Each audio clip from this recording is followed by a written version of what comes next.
For Panthers Fans Only is a sports podcast intended for mature audiences and contains profanity as well as extremely spirited conversation. What you see and hear are the sole opinions and depictions of each individual, not at all inclusive of the entire cast or any guests associated with our show. Thanks for tuning in, and always remember to stand on business.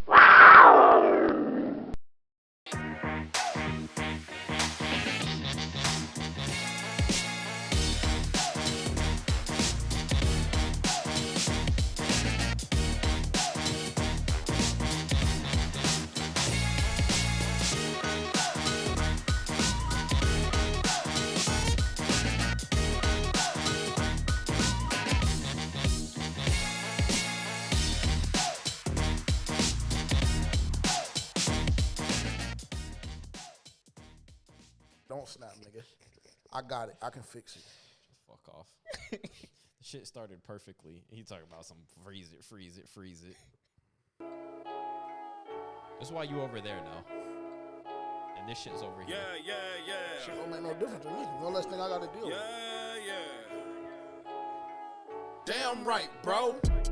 4 a.m. Oh my God. The bass don't even hit like, hey, this is knocking against my joint, bro. Reminiscing about the trap playing Look at his him. first Look. quarter. My life changed when I had my first daughter. Got my first quarter flipping $50 slabs. The nigga looking at the bills asking you for half. Cut from a Hey. take pride in results. Fuck that, hey, Anytime man. you wanna dip, I'm providing the sauce. You on side of the boss, so you kind of the boss. You keep Welcome to playing FPFO. with me, I end up signing your boss. Drop an EP on a nigga for the free on a nigga. Yeah, you ZZ on a nigga, Oh, yeah. king like BB on No you nigga. nigga, Yeah. Rob no with nigga, champagne no Pete. fuck, If it no wasn't for dick, the no struggle, pussy. then I wouldn't be me. Call me The whole Deuce episode. Dose and the thing but You need to be broke. talking to Got my yourself. aim from the No, scope. I Got don't. the I need to be game talking by to him the throat. directly. Why? Actually. Me by surprise. My shit don't even be that bad. For the popping type. Then Yes, it's it do. 4 a.m. so please When you believe get in I your like rhythm, it do. hit the lights. You know what I Can we get? get a ad lib or something? It's Drop too a late. pin, It's send too a late. location. I'ma pull up in the bullet coupe spaceship. Drop Welcome. dangerous. I'ma hit you 4 a.m. What you see want? if you make it. Sure. Boy, I drop Khaled Grove out the sky. Welcome to For Panthers Fans Only. We have quite a lengthy episode in store for you guys. My co-host already asked me, and I was honest with them. But I could say that, and it could go 120. So who knows? It depends on how we go.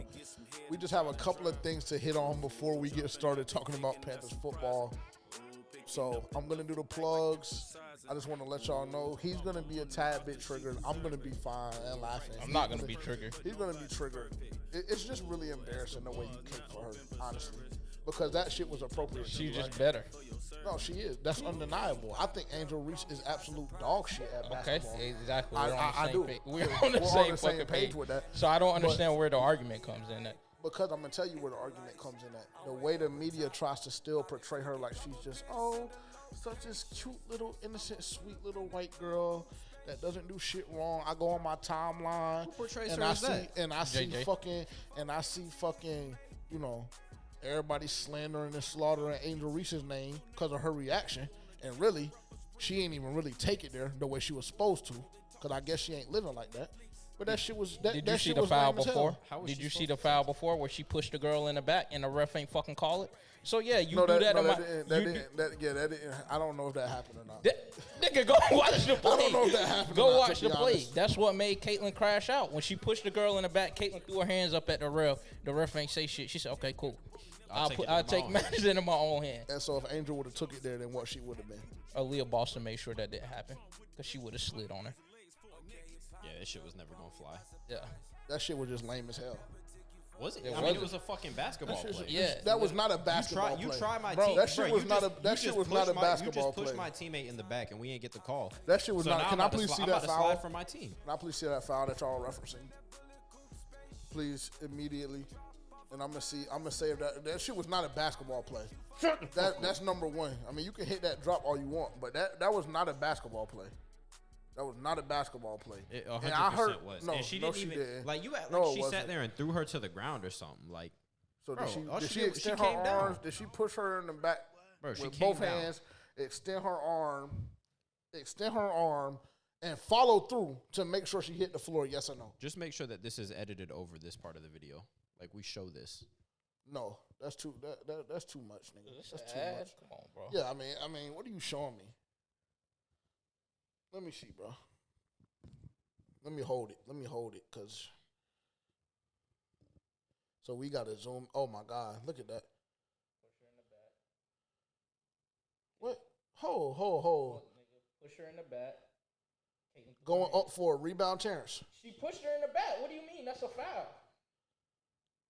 You can't push nobody in the back with two hands. I see niggas do that literally every single day. Every single time the NBA happens. And you seen niggas commit that kind of foul every day. But what they didn't show, it wasn't regular. Stop saying that it was regular. It was, bro. Stop saying that it was regular. All she did was come down on her hands. She came down over top of her arms and prevented her from going up. And then proceeded to bitch push her. that she was probably gonna fucking miss. And then anyway. proceeded to push her to the ground. Cool. And then ball didn't lie. She went to the line, missed her first free throw. But it was that foul wasn't even worse than what Angel Reese did to Caitlyn Clark last year. Slapped her across the fucking head, put her in the dirt. But nobody wanted to say nothing about that. So cool. That shit was just lame, bro. But it's just okay.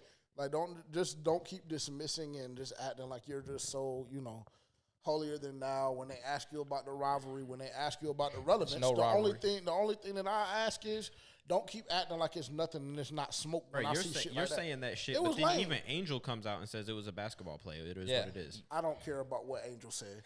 So I don't care about you're what defending her more than she defended herself. Because I don't care what Angel said, nigga. Because I understand how PR and marketing works, nigga. See, and that's when the women come out and say that's the problem with society today. Men always trying to tell women how they should feel about the situation. You're right. So Angel Reese just ain't a real nigga then, to me. Because I would, and I shouldn't even say that, right? The proper. But I'm the one that. Yeah, no, you're I'm the right. one who starts it. You're right. It couldn't have been me. It couldn't have been me. It's not a robbery. She couldn't have pushed me like that to the ground, put my damn collarbone all in the dirt and everything like that. Oh my God. And then I just get up and it ain't nothing but talking. Just get up and bark. Now that part was soft. That was lame. But then again, I mean, it's women, so I understand if they're not really going to take it there. There goes that sponsorship. No, I'm just saying it's women, so I understand if they're not going to take it there like that. Is what I'm saying. And I don't know. Be cute and demure. So I don't know why that's you think it's a admirable and robbery. respectable. Caitlyn has beat her.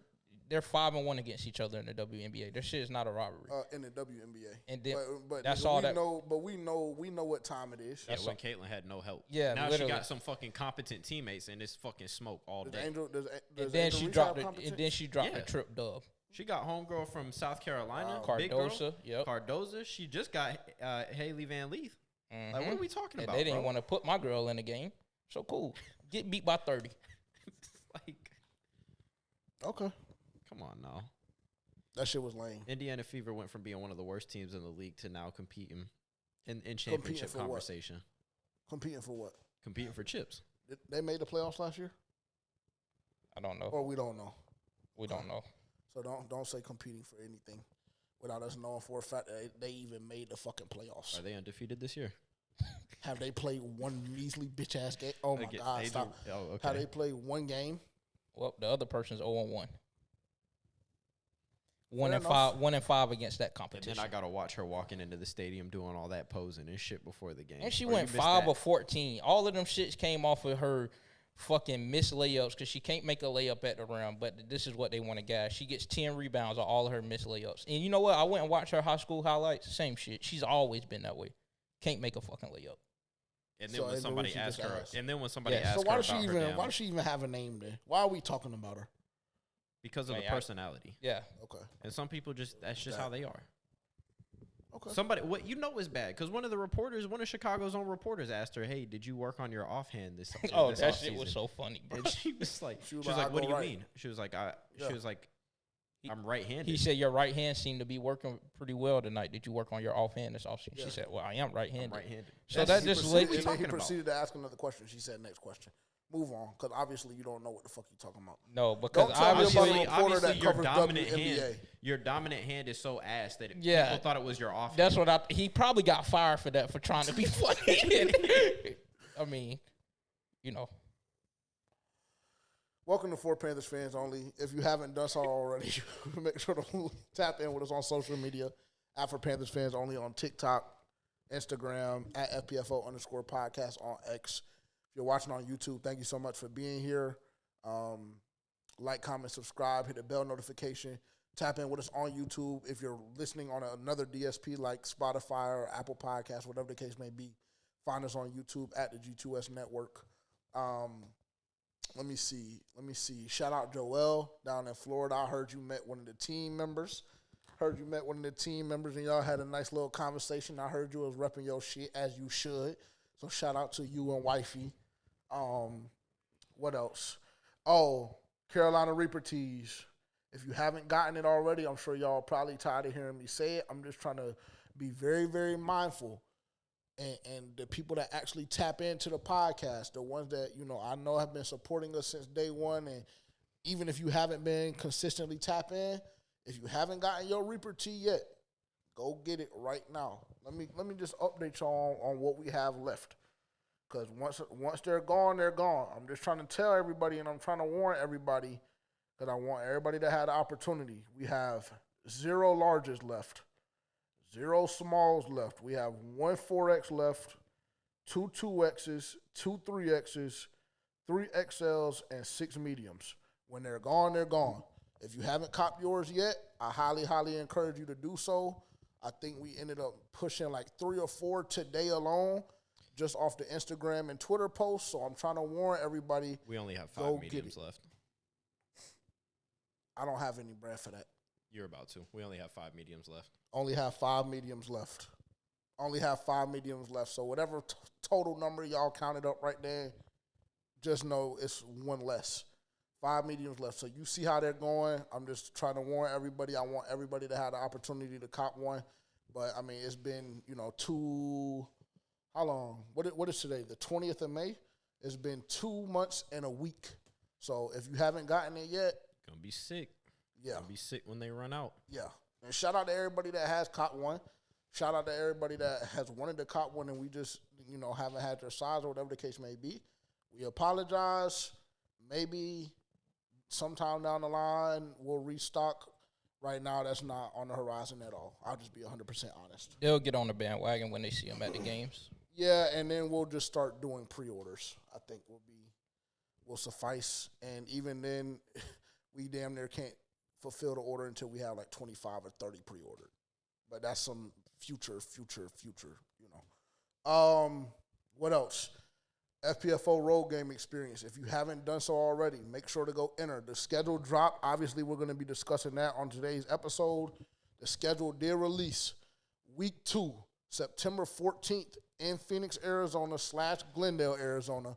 The FPFO road game experience. If you haven't done so already, take the time right now.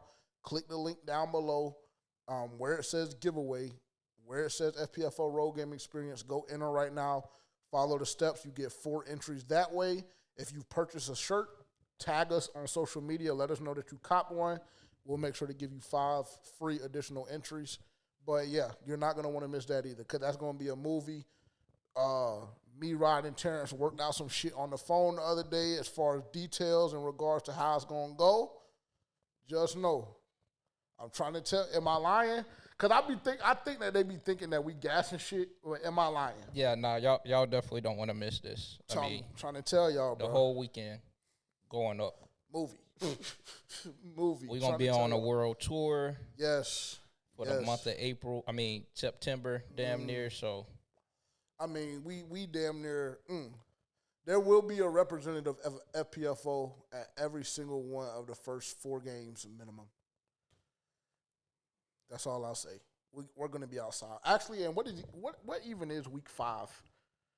5 out of the first 6, really. I mean, yeah, because the Cowboys game is a lock. What is week 5? Oh, my God, Miami. Yeah, me and Terrence got money on that game. Hey, I just want to let y'all know, y'all's boy, he come up here and talk that good shit about Carolina, and he act like he a fan. He bets against them every year. I'm on your bumper. Yeah, I'm just going to go ahead and let everybody know, bro, because he it's something to you. How, bro? It's easy. It's easy and money. Then you got that orange on today. Yeah, I'm supporting my boy Brand.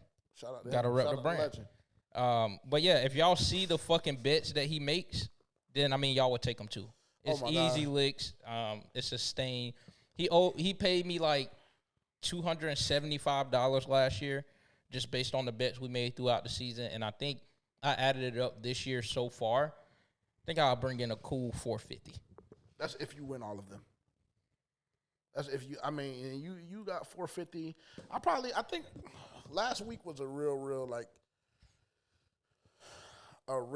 biased week for me because I just started looking at different things, looking at different opportunities, schedule drops, obviously, and last week was very bet heavy for me. I think I have probably over $1,000 out there in bets so far, just on the Carolina Panthers. So he's already drinking the Kool-Aid. I've been drinking it probably since March, but now I'm just fully engulfed in it. So y'all get him while y'all can. No, he's very vulnerable right now. I'm not accepting. Pickings right I'm not accepting any more bets. After week 1, depending on how that result go, hit his phone. I'm not actually, and the way the schedule looks, we're gonna talk about it. But after week 4, if shit go the way I think it's gonna go, then we can really discuss some business. Because I damn near don't. Let me not get it. Let me not get. I heard you was talking crazy on the live too. Not really. It was Dylan. You know how Dylan gets. I mean, the only thing that I said was the same thing I've been saying the last 3.5, 4 weeks on this podcast and on Move the Chains. There's a possibility that the Carolina Panthers should move on for Adam Thielen. And then when I see the reports about Jaycee Horn, I mean, which we'll dive into a little bit more as this episode goes along. But when I start seeing them type reports, what am I to believe? I'm just supposed to not trust my critical thinking skills? No. I'm not going to do that just because behind a motherfucker that has 1,600 total yards with the Carolina Panthers and was option 1 and only the 1 year he had over 1,000? No. I don't know why y'all are so obsessed with him because I've been seeing the comments. I understand. But I personally don't get it. I don't. But, again, we have a great episode lined up for y'all. Gentlemen, how is everybody feeling? The energy in the room is immaculate right now. How are you doing, brother? I'm doing good. This past weekend was good. I did a lot of drinking. I need to tone it back a little bit going forward. But then you have Memorial Day coming up this weekend, so it's just like I can't catch a break. But overall, feeling good. Canes are winning. I converted into a hockey fan probably like a year ago. Round of applause if you don't mind, Mr. Producer, for... He's still... Hey, forgive him. He's still learning. Forgive him. He's still learning. He's still learning. Oh, my God. We got to work on that, bro. We might need to take a couple of practice runs. We might have to label them shit. Yeah. Like, no cap, honestly. We might have to. Yeah. Forgive him. Anyways. But, yeah. That's his favorite one. But yeah, continue. My apologies. Yeah, the Canes are winning, so that makes the city of Raleigh a little bit more turned than usual. And honestly, it's the first time that I've ever been able to see, I guess in person, like competitive football from a major team standpoint. Because the Carolina Panthers hasn't really been hitting on shit the past couple of years. Just competitive being in general. You said competitive football. Or, yeah, just competitive major sports team in general. Okay. That I can be a fan of. So that's been exciting. And, yeah, overall, I'm chilling. Good to know. How about yourself? Also had a phenomenal weekend. Also drank a little bit more than I probably should have. Was out of commission for the better portion of Saturday. Yeah, does it feel like is it weird to y'all? I'm sorry to cut you off. Is it weird to y'all like knowing that we're like getting to a point of being washed? Like the fact that you're saying you're out of commission after drinking, like going crazy. Well, to be fair, what I was drinking and how much I drank and the way I was drinking and the time at which I was drinking, I think would have put me down in my prime too. Fair enough. Because I blew through a whole pack of Twisted Teas and then a whole pack of Happy Dads. And shotgun multiple times and was drinking until 4 a.m. So it was a time was had and then doubled it back and did the same shit the night after. So sounds like fun. Yeah. So I wouldn't say I'm washed. I'd say okay. I'm very much aging like Bron in this shit. And then niggas just gotta go one step too far. But I do the same shit. I hop in the time chamber, which is my shower, and I crank that bitch all the way up and I sweat it out. And then we're right back on our feet. So for anybody who wants to know how to drink like a champ, sweat, sweat, sweat, and do it again. Thank you very much for that. It was a phenomenal weekend overall, and I'm excited about the Canes too. The city is a lot more turnt when them boys are doing something. So For sure. shout out to the Canes for putting it on. Are you locked in for Tuesday evening, or is that something different, a different day? No, it's supposed to be Tuesday. Oh, that's going to be lit. Yeah, so we'll see. Hopefully, we're in the building. What's going on Tuesday? Game 1. Game 1. Canes and Florida Panthers. Where you gonna be? At home. You gonna be there? Yeah, I think so. Hopefully. If everything goes the way it's supposed to be, goes as planned, then I'll be there. Trig down on his dick right now.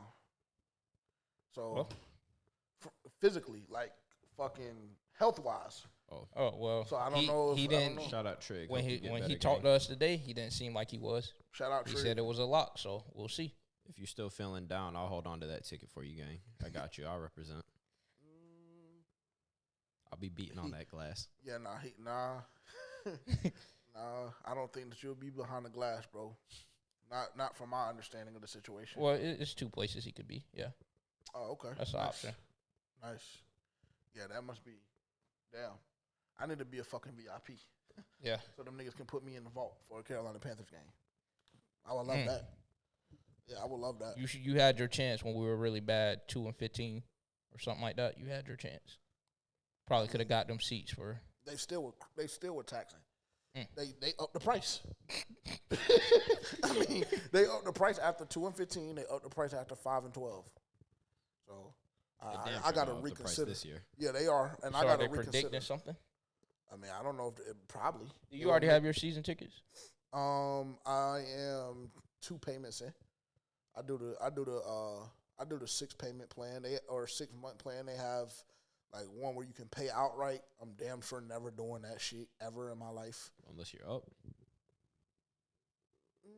Yeah, maybe. Or sponsored. That will never happen. Shout out to the Carolina Panthers. Don't y'all just want to sponsor us so we can keep making this great content for y'all? That would be amazing. About y'all. That would be outstanding. I just don't believe that it'll ever happen because I don't think they fuck with us. Dave has been known to fuck off big money opportunities. Well, and if he don't sponsor us, he'd be fucking that off too. Yeah, it would be on brand, transparently. But I just don't know. I just don't know. I'm just popping shit, y'all. Ignore me. Let me think. Oh, I have a question for the cast because this was like, and this just like shows me like just kind of how. And this is not like I don't want to sound misogynistic, so I just need to tread very. Let me take another sip. God damn it! Let me just tread very, very lightly. I was having a conversation today, and it was with a woman. She was telling me about one of her friends that is in a relatively newer relationship, okay? And her and her significant other live with each other, okay? Follow me, because I may go all the way around, but I'll bring it back. So, not the girl that I'm talking to, but her friend, significant other live together, okay? I don't know what the bill situation is. I don't know any of that because I think that plays a part in it as well to a certain degree. But this nigga has an ex-girlfriend that got him a model of some kind of figurine of himself, right? Like no real remnants of her at all, like just besides the fact that she got him the gift. But the gift is like a figurine of himself. Like it sounds like some hard ass shit. Like it sounds like a phenomenal gift, right? Right. So Shorty asked him, like, who got you that? Like, I guess when they first move in or whatever, the shit is in their living room. The figurine is in their living room. Shorty asked him, who got you that? He says, just a friend. One of my friends got it for me. Turns out, obviously, she ends up finding out that, that said figurine came from ex-girlfriend. And I mean, obviously, it was smoke in the crib. But I mean, I don't know the ins and outs of their relationship. This is obviously, just hearsay or whatever the case may be. But I just needed to ask y'all and get an understanding. In that situation, are y'all lying as well? Because I'm not going to hold you, I'm lying. I'm not, and this is the only reason why, bro. This is the only reason why I say I'm lying, and we'll move on to football soon. But the reason why I'm lying is just simply because there's some battles that you just have to pick and choose. For me personally, that is not a big, like, because if the figurine, bro, I'm not going to lie, if somebody gets me a figurine, like, I don't give a fuck who it is, and it's JJ, and it has the little pudgy stomach with the Marc Jacobs on the watch. Like, you feel me? Like, nigga, I'm going to be like, oh, this bitch hard. Like, I'm not going to hold you. I don't give a fuck who gives it to me, bro. Like, and I'm probably putting it up, like, anywhere in my crib because it's my crib and it's me. Like, you feel me? Uh-huh. And her biggest thing was, like, why does it have to be in our common space? Like, why does it need to be in our common space? So So they have divided rooms? I don't know. What it sounds like, maybe? I'm not 100% sure. Mm-hmm. I didn't get clarity on that. The only thing that I was told was, why does it have to be in our common space? And this was a conversation/argument. And I told the woman that I was talking about this with, I would have absolutely lied about that 1,000%. Because do you know what her answer to me was? What? Oh, yeah, if my nigga ever did something like that and that was his ex, and that was a gift from his ex, I would behead it and burn it and put it in my nigga's bed. Oh. So I said, so then that just furthers my point that I would 1,000% lie to you if I was your nigga in that situation. Absolutely. Two things. One, you need to cut her ass off. Because that's just a fucking insane reaction to have. And she's clearly, well, I just feel like that's a red flag. So that's number one. When she said that, I was just like, okay. We have some deep-rooted insecurities going on there if we're doing all that over a fucking figurine of your own nigga. So you really want to sit there and chop up your own nigga and burn him and put him in the bed because he was with, that you might as well want to do that to your nigga because he was with another girl before you. Yeah. That's what that's and the her red flag defense was, and I was like, well, that's exactly why I would say, hypothetically, if I was in that situation, I would lie. Absolutely. To save you from the pain? To save me from the pain? Right. Like, because it ain't that deep. It's not that deep. For real. Like, it's not no real emotional attachment to this fucking this figurine. It's just the fact that it's me. Yeah, and it's hard. And I live here. Like, what are we talking about? Yeah. But I just wanted to pose that question to the panel. And so you say you're lying as well, correct? I don't know if I'm lying, though. That's the other thing I was going to say. I don't know if I would lie about it. Like, I'd be like, yeah, this was something, my ex gave me one time for, like, my birthday or some shit, like, cool-ass figurine of myself. It was like, I just fuck with it. It's me. It's hard. Like, I would just pose it like that, and if she had a problem with it, well. I was about to say, I think, would the woman play a significant part in that as well? Like, knowing your woman in that situation and just knowing how she will react to certain situations. Well, I'd like to think, especially moving forward, the woman that I choose to be with, like in a committed relationship, I hope that we're not on that level of like childishness where I can't say something like that, and then without you getting super upset, because I've been there and I've dealt with that and I'm not dealing with that again. So if you're not mature enough to understand, like, I had a life before you and I can have a life after you if you don't want to act right, then you know what I mean? There's no point. Yes, I know what you mean 1,000%.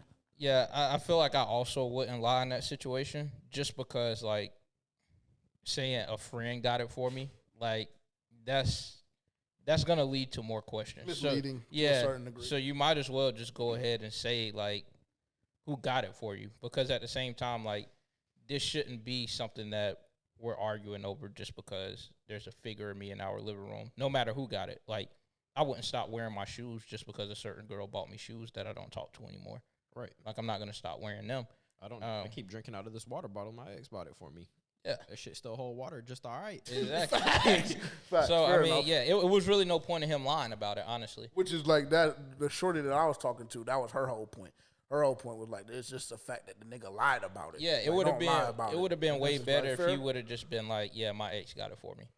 Well, and that was her stance as well. And I guess that was her friend's stance as well. I might put it on Terrence. Terrence bought it for me. Well, yeah, that would be a good lie. I've lied on a few of my boys before. So, yeah, I mean, yeah, I'm about to say, that's kind of on brand. Like, I feel like that would be a safe bet. Yeah, I wouldn't care. She'd be like, Terrence, where'd you get that figurine you got for Tavion? You'd be like, what? Yeah, if you gonna lie on me, let me know. Facts. Or like, you just got to be on it. You just got to be on it. Where were we at where we at that time? We were. I don't even remember what we were doing, but we were outside and we were talking to some women. I don't know It had who to be. it was. Was it on the boat or Nigga, was I it don't in know Orlando? where It had to it be in was. Orlando. No. I just remember when we just lied, and nigga, the way we lied, that shit was bad. Cause the way we lied, nigga, we said the same exact thing at the same exact time. I think we might have been in Lynchburg. I think you we might have be been in right. Lynchburg. Yeah. I think at you that might bar. be right. Cause she asked me my age or something like that, Mm-hmm. and I You said told like her 29 or yeah, we were like 23 at the time. yeah, and I told her, bro. But this is like me and her were having our own individual conversation. I said, girl, my nigga is right there. Go ask him. And then I was like, Tavion, how old am I? I said, Tavion, how old am I? And I know he always said 29. I said, I keep trying to tell her that I'm, and then as soon as I said that, we both said 29. That nigga's like 29. I said, yeah, see, trying to tell you. Yeah, it's bad. It's bad. It's nothing that we should celebrate, actually. I don't know. It was pretty smooth. Yeah, it was. All right, I'm going to open my drink, by the way. Quick. Would you mind bringing me some water? So I feel a little dehydrated. Would you like some beer? I worked this whole weekend. Is it cold? Yeah. Yes, I'll take a beer, actually. Please, thank you. But yeah, I called baseball this whole weekend. Actually, I'll send y'all the picture of what happened to me. I mean, nigga, when I tell you I got knocked in my shit.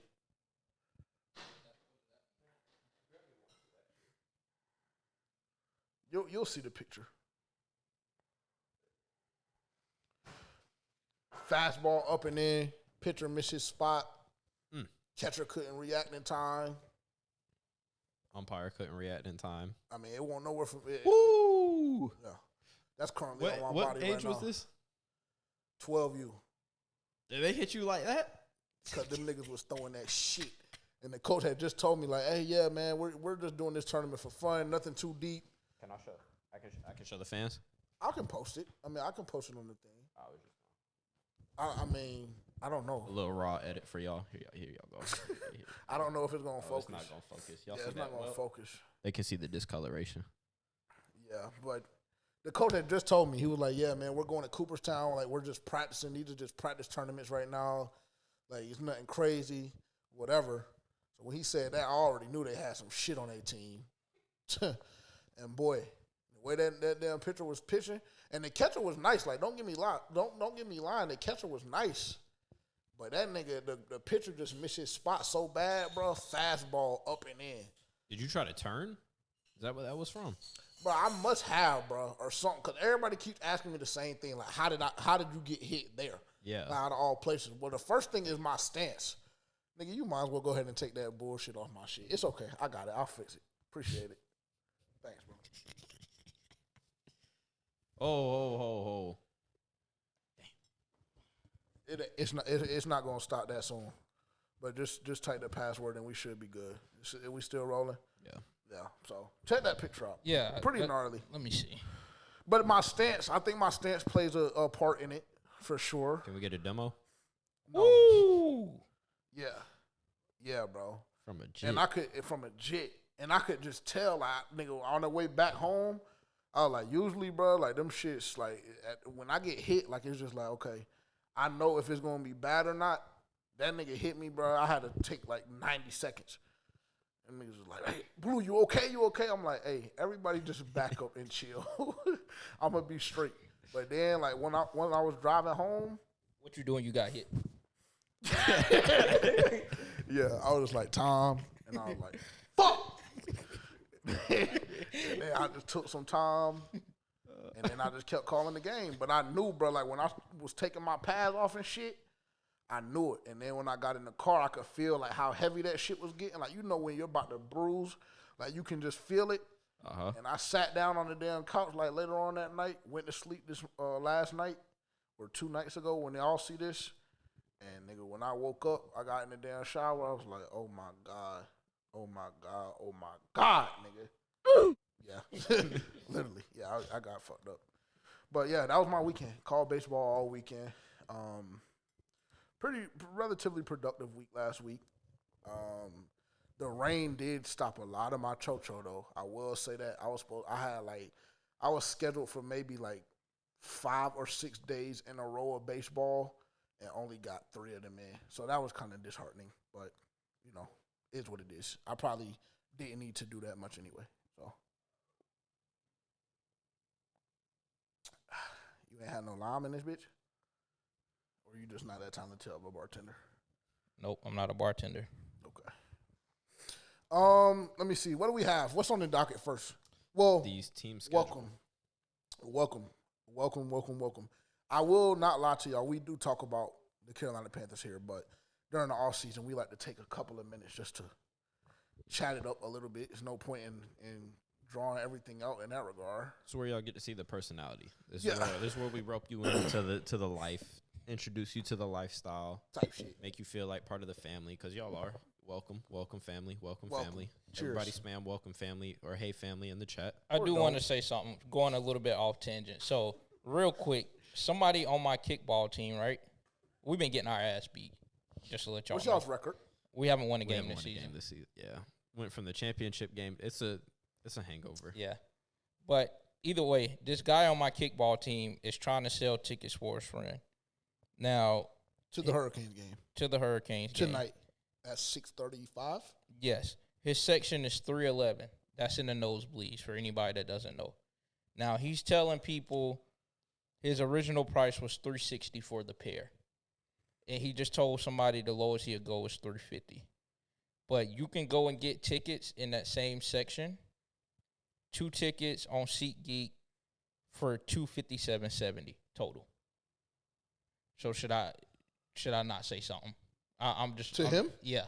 Even though I'm not gonna buy him, but If that's his price, that's his price. why though? Like why I mean, are you you're trying? not gonna buy him. I'm You're not. You're gonna have a VIP experience. I'm not, but somebody's gonna get stained in the chat. It seems like Well, if they want to get stained, let them get stained. Why you gonna block that nigga blessing? because it don't make sense. It's lame to me. Because SeatGeek is gonna hit them with some fees and taxes. Yeah, well, I just did everything outside of And the that was fees, the total? and the total was $257. So you can get them $100 cheaper on an official app. Oh, well, I mean, I really want to blow up his spot. he but only has a couple of hours left to sell them bitches, and they ain't sold yet. Has he been getting people hitting him up about it? Like, did anybody say in the chat, "Oh yeah, I'm yes, interested"? it was some people was like, I'm tempted. Let me ask my Don't friend. worry, I'll do it. Yeah. Go ahead. Why y'all gonna block that nigga Chocho? Y'all don't fuck with a nigga like that? Because or? that's that entitled. Yeah. Oh, It's okay. not even that. And the person he's about to fuck off, I actually fuck with. So Yeah. Got you. I'm gonna just hit them up on the side and be like, Why would you he's do that in taxing. this kid? Yeah. Okay, fair enough. Or I should just air the chat out. Or no, don't do that. I mean, bro, y'all are both grown ass men. Y'all can handle however y'all. I mean, wanna we ain't handle winning it. no way. Nah. That might bring the team together because he might be the cancer. He's the one who started the team. Oh well, shit. Sometimes you got to get rid of them too. Didn't we get rid of Matt? no. Matt, I mean, we won the chip with Matt. We did. Yeah. That no. was that nigga. Shout out Matt, bro. Yeah, I miss him. I gotta call him, man. I ain't spoke to him in a minute. He had a baby. They just didn't had another kid. They got another 3? one. Is this 2? This is 3, Yes. right? It's just 3, I think. Whew. Man, I mean, well, it's best to do it that way, in my opinion. They got married right out of college. they were 28. I think it was Yeah. 28 when they got married. Yeah, I mean, there's no point in waiting. Yeah. In that regard, there's no point in waiting, bro. If you're married and you believe that that's the woman that you're gonna spend the rest of your life with, why wait? We can have the kids all at the same time. They all young as hell. They all grow up together. Yeah. And when they all done, they all done. And we don't gotta worry about shit else. Yeah, I like it.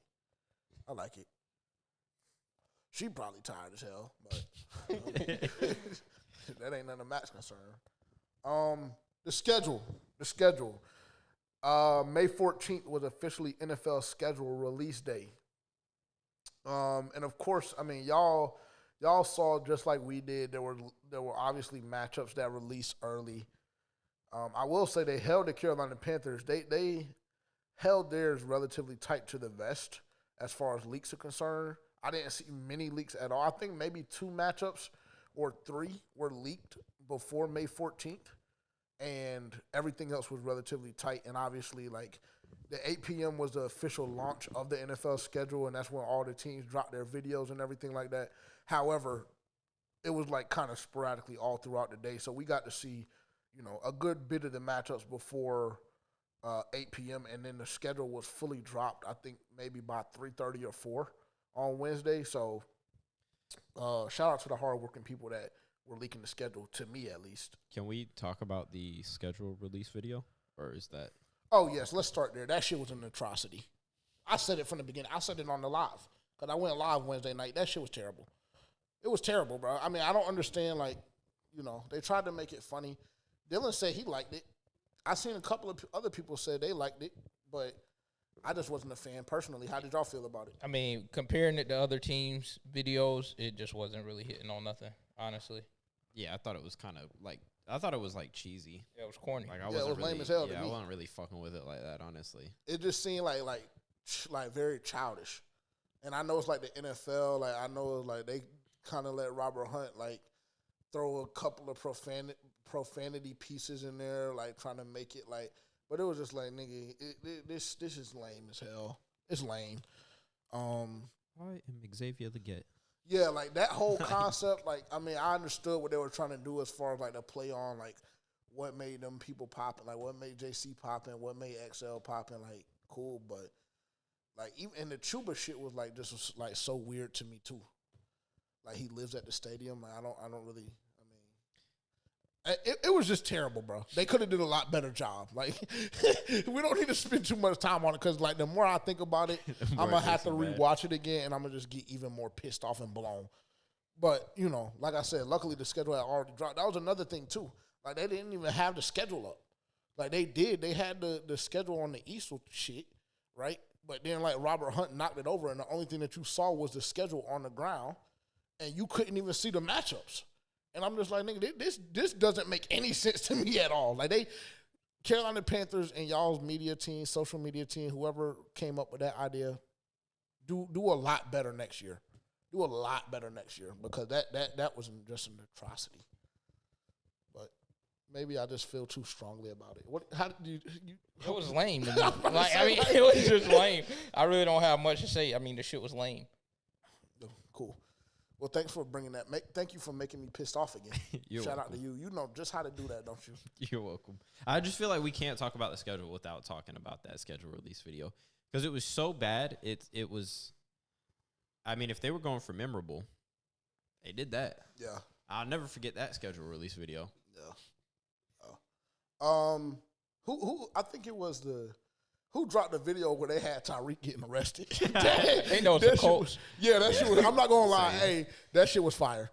And I hate the fact that like niggas pressed them into taking that down. Like, bro, like he said he was cool with it. Yeah, if you say it's the same thing y'all just said to me about Angel Reese. If Angel Reese said it's a basketball play, like there's no way I can go harder than Angel Reese. Yeah, he was like, it was funny. If Tyreek said it was funny and it was cool, like, bro, there was no way they should have took that shit down. That shit was funny. And it was a halfway decent, like, little animated video. Yeah. Like, I don't know, but. Yeah, I fuck with it. Who had the best to y'all? I don't know how many y'all watched. I didn't watch a lot of them. The Cardinal shit. I didn't. The Cardinal shit was pretty fire to me just because it was like, they did like a rap video. They did a rap video, but one of the players, I guess he raps like on the side or whatever, and he dropped like a whole like track, like 3.5 minutes. And their shit, like the graphics and everything was like, that shit was dope to me personally. So the content creator in me really liked what Dallas did because they got so much out of it. Because you could pull clips because they did a live stream all day. And like, streaming is the new age entertainment. They just been pulling clips religiously. So I think that was a fire. Whoever did that needs a fucking raise. That was a great idea. That's smart.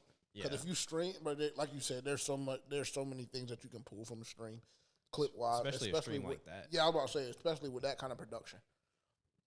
Yeah. Yeah, I thought they'd kind of changed the game up this year, so I fucked with that. I got to give them credit. And I did like the who did the Minecraft one? Somebody did the Minecraft one. Was that the Chargers? I think it was it. I think and they had Sam Darnold switching the jersey in the he was like at the Vikings like fire pit and whatnot. He switched his armor out and went to the Seahawks shit and walked out. And they had little Kevin O'Connell like watching him. I thought that shit was pretty funny too. Let me see. NFL schedule release. I think it was LA. I don't know. Oh, the Minecraft shit was the Colts. Oh, that was the Yeah. Colts one. That was the Colts. So Oh, that, yeah, the that Colts must had have the- been in the yeah, what the you call Colts had too. fire, I bro. was about to say the Their shit Colts was shit was the fire. hardest one, Yeah, and the they had to Colts get was rid of fire. it. That shit lame.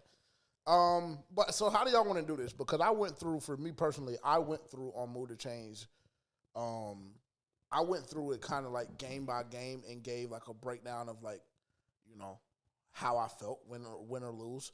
So do y'all want to do y'all's way too early predictions today?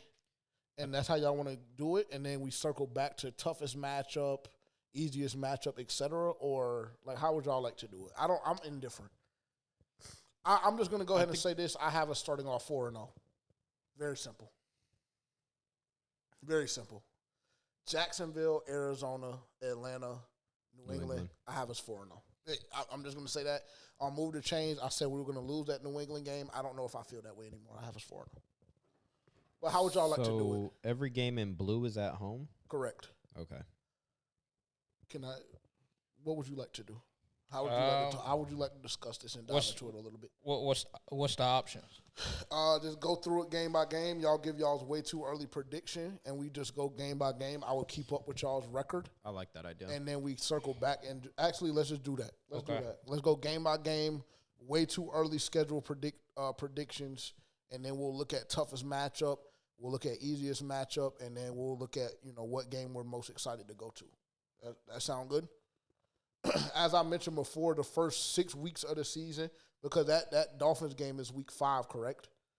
The Dolphins game is week 5, and then the Dallas game is right after that. Week 6, yep. We'll be in attendance. Literally, somebody from FPFO, if not multiple of us, will be in attendance for every one of those first 6 games minimum. We'll be in attendance. So y'all have y'all opportunity to link up with us. If y'all see us and y'all are fans and supporters of the pod, we'll buy y'all shots. I mean, that's just something that we do off rip. Like, we buy niggas drinks. We get tapped in, bro. Shut the fuck up. My bad. My fault. Let me see. My bad. Thank you, bro. Keep me on my toes. All right, let's do this. Win, lose, and why. Win, lose, and why. And it doesn't have to be like a long, drawn-out thing. And we'll go to Terrence first. We'll let Terrence go. Tavion, if you don't mind keeping up with his record so we don't get lost on that. Hold up. Is there... Or, you know what? I can just do it like this. Maybe I can do it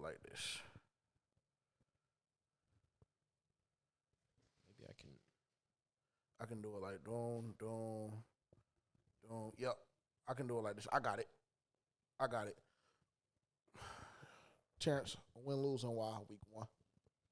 I got us as a win week 1. I just don't think Jacksonville has gotten that much better. I watched them play a few times last year, and they just haven't been hitting on anything, and I think we got a lot better throughout the offseason. One of those XLs is officially gone, by the way. So we only have one XL remaining now at this point. So, I mean, and by the time y'all hear this, that shit is liable to be gone too. I'm not going to hold you, but my apologies. Win against Jacksonville. Win against Jacksonville. Win against Arizona. We beat them last year. Like I said, I just don't think they've done much to get better. So, Atlanta, I got us as a win. First home game of the season. I think their team is going to be turned up, especially coming off 2 wins that I predicted to start the season. I think the stadium is going to be packed, so that's going to play a big role into it as well. So I have us beating Atlanta. I have us losing against New England. Road game in Foxborough. I think New England has been, like, throughout the offseason, they have made some of the most moves and most effective moves to kind of help them out. And I think Drake May is a great quarterback and will be for a long time in this league. Miami, I have us losing against Miami. I just think they got a lot of weapons that we may not be able to contain, especially if Tua is healthy. Trying to figure out a way to contain Tyreek and Jalen Waddle is going to be tough because we only have one Jaycee Horn. We could be getting a Ramsey. Could be. But we'll talk about it. That may change if we do. Yeah. And then just get to Dallas, and then we'll let him go through his first 6, and then we'll come back. I was losing against Dallas. I think we're one of the better teams in the offseason as well. I just think they probably have way too much firepower for us. Not way too much, but I think the experience, especially with Dak at quarterback and CeeDee Lamb at wide out, and you pair that with a George Pickens, I just think that's a lot of weapons that I don't see in a way that we're able to stop that. And I think they have solid running backs as well. So I was losing against Dallas. Miles Sanders is solid. Javonte Williams is, and Jaden Blue. Okay. I just asked a question. That's it. And Miles Sanders is ass. Shout out Booby. I'm on your bumper. Shout out Booby, man. Go. Yeah, so I've got y'all starting out 1-0 against Jacksonville. I'm just not – I have to see Jacksonville put it together with their new head coach. Really haven't seen too much from Trevor Lawrence at this point in his career. So I think y'all got it against Jacksonville. Week 2, I actually do think the Cardinals win that game. Not because I don't think the Panthers are better than the Cardinals, because I do. However, I think the Cardinals are always one of those teams that, for whatever reason, at the start of the season, they pull off a couple of crazy wins, and they look like they're going to be something crazy, and then they taper off. So I think it's a tough draw to get them early in the season. So I've got the Cardinals winning that game. I have y'all beating Atlanta at Carolina because I do think a division game, first home game, much improved Carolina team. I think y'all get that win. I have y'all beating the Patriots because while they have had a pretty solid offseason, still got to see them put it all together. Mike Vrabel's a hell of a coach. Again, still have to put that all together, and I'm not a believer in their weapons on the outside at this point in time. The Dolphins, is Tua going to be healthy? Is Tua going to be healthy? Let's go under the presumption that he is going to be healthy. If Tua is healthy,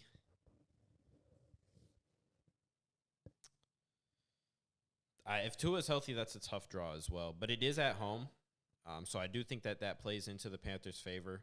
And for that, with the possibility of them losing Jalen Ramsey as well, and just the way they kind of sputtered out last season, I think I'm going to go ahead and give the Panthers the edge in this matchup against the Dolphins. And then I'm going to give them the loss against Dallas, just for the reasons that Terrence laid out. I think Dallas has too much firepower at this point in time. Okay. I guess I should just do mine again then, right? For the people that didn't catch the live stream. We're not starting out 4-0.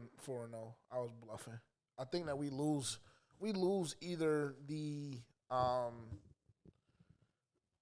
well, actually, the only game, in my opinion, that we lose in that 4-game stretch really is the New England game.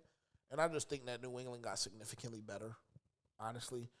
That's what I said on Move the Chains. I'm going to stick to it. Like, obviously, gassed up, optimistic JJ is going to say, like, we're going to win every game and we're going to go 17-0. But if we're having a realistic conversation, which we try to have as often as possible on this podcast, I do think that we lose to New England. So I have a starting 3-1.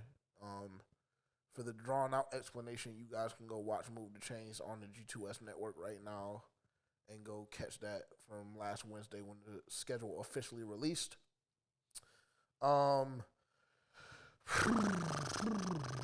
Dolphins, I think that we beat the Dolphins. I know that Terrence thinks that for whatever reason, I don't know. Maybe you can give me more insight because that's a game that is going to be highlighted for us specifically, head-to-head. But I just don't see us losing to Miami, bro. I don't give a fuck who's healthy, honestly. I saw a worse Carolina Panthers team jump out on a better Dolphins team. What was that, 2 years ago when they put up 70-plus points? Obviously, that was that last year? Ago. No, it was 2 years ago because that's when Zavala got stretched. Yeah, I mean, we jumped out on them. And then we ended up getting clipped. Yeah, exactly. Yeah, but the only thing I can do is take from the last matchup what I remember, especially with it being that close. Now, obviously, it was 2 years ago, so that you can measure that shit up with a grain of salt. But I don't think that Miami is that nice, bro. I really don't. I don't think they're that good. They're not that good to me. And if you're telling me I got to choose between Tua and Bryce, I'm taking Bryce every time. Yeah, I agree. I just am. And in that Dallas game, I do think that we'll end up losing that Dallas game. So I have us starting 4-2. Yeah, yep. 4-2. 4-2 for me, 4-2 for Tavion, and 3-3 for Terrence so far. Okay, Terrence, we'll come back to you. I got us beating the Jets. They're ass to me. I don't even know what else to really say about them.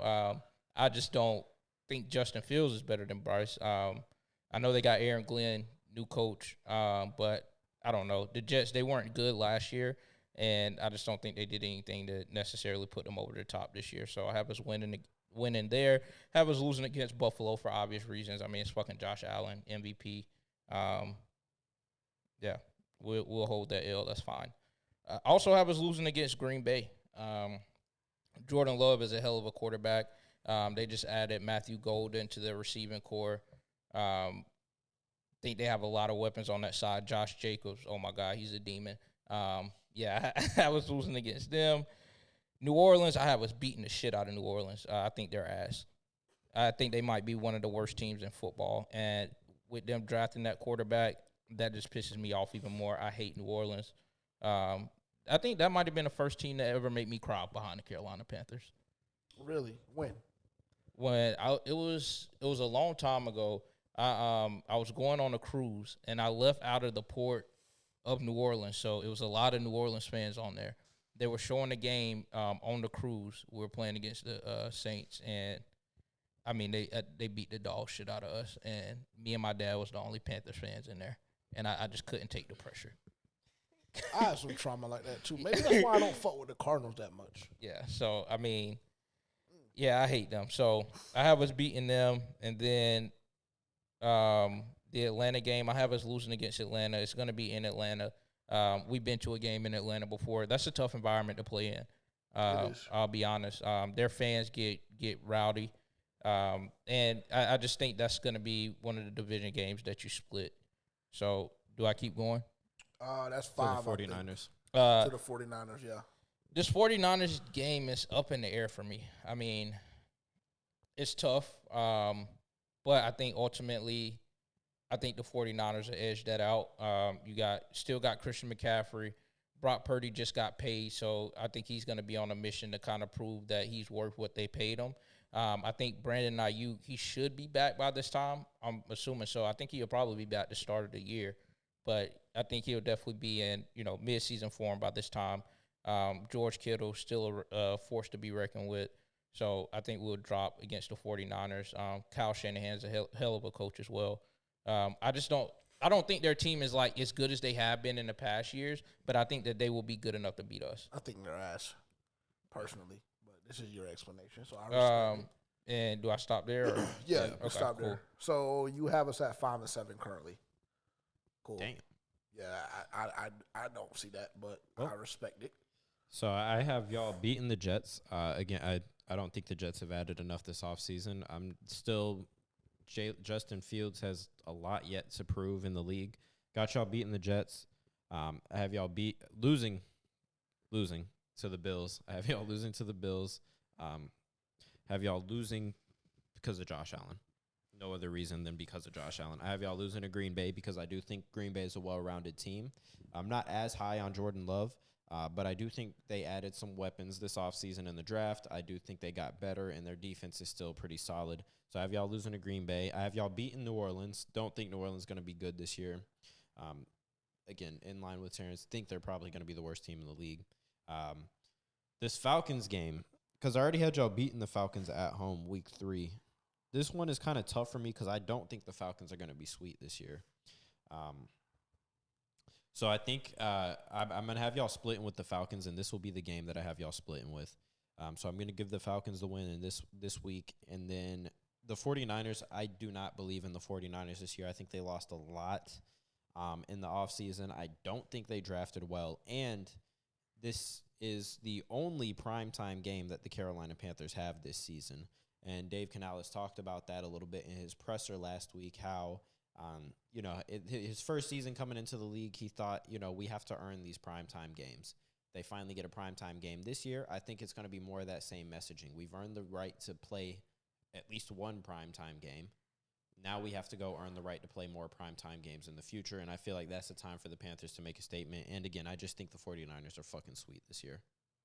So that was loss against Lost against the Bills, Falcons, the Bills, the Packers, and the Falcons.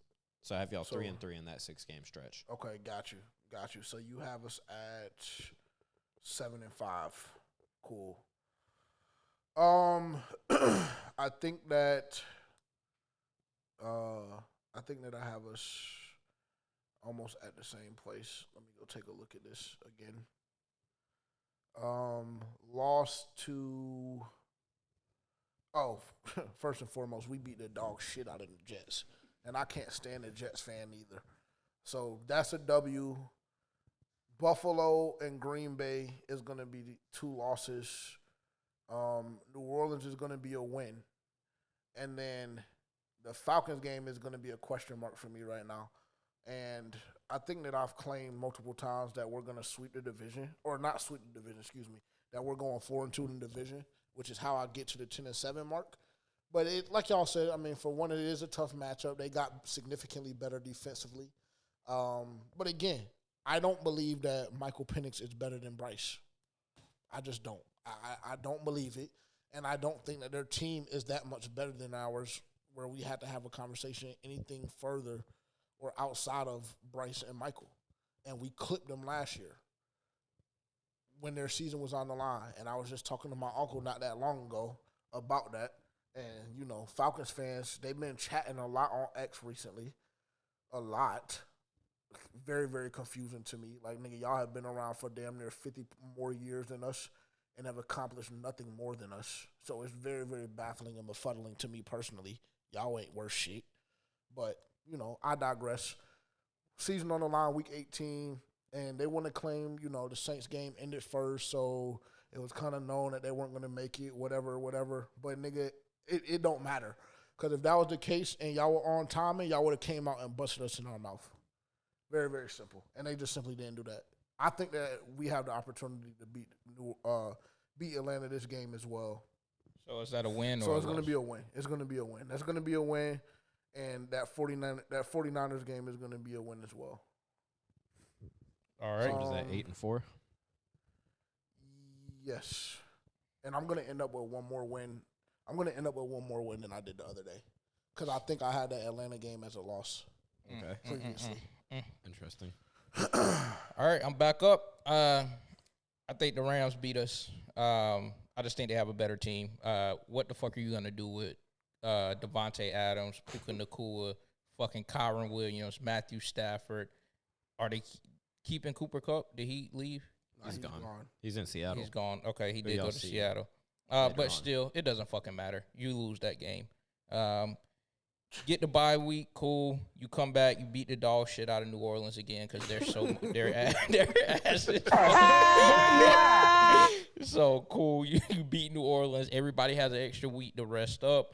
You can damn near might start being able to throw your bench squad in at that time frame. But okay, cool. I'll move past that.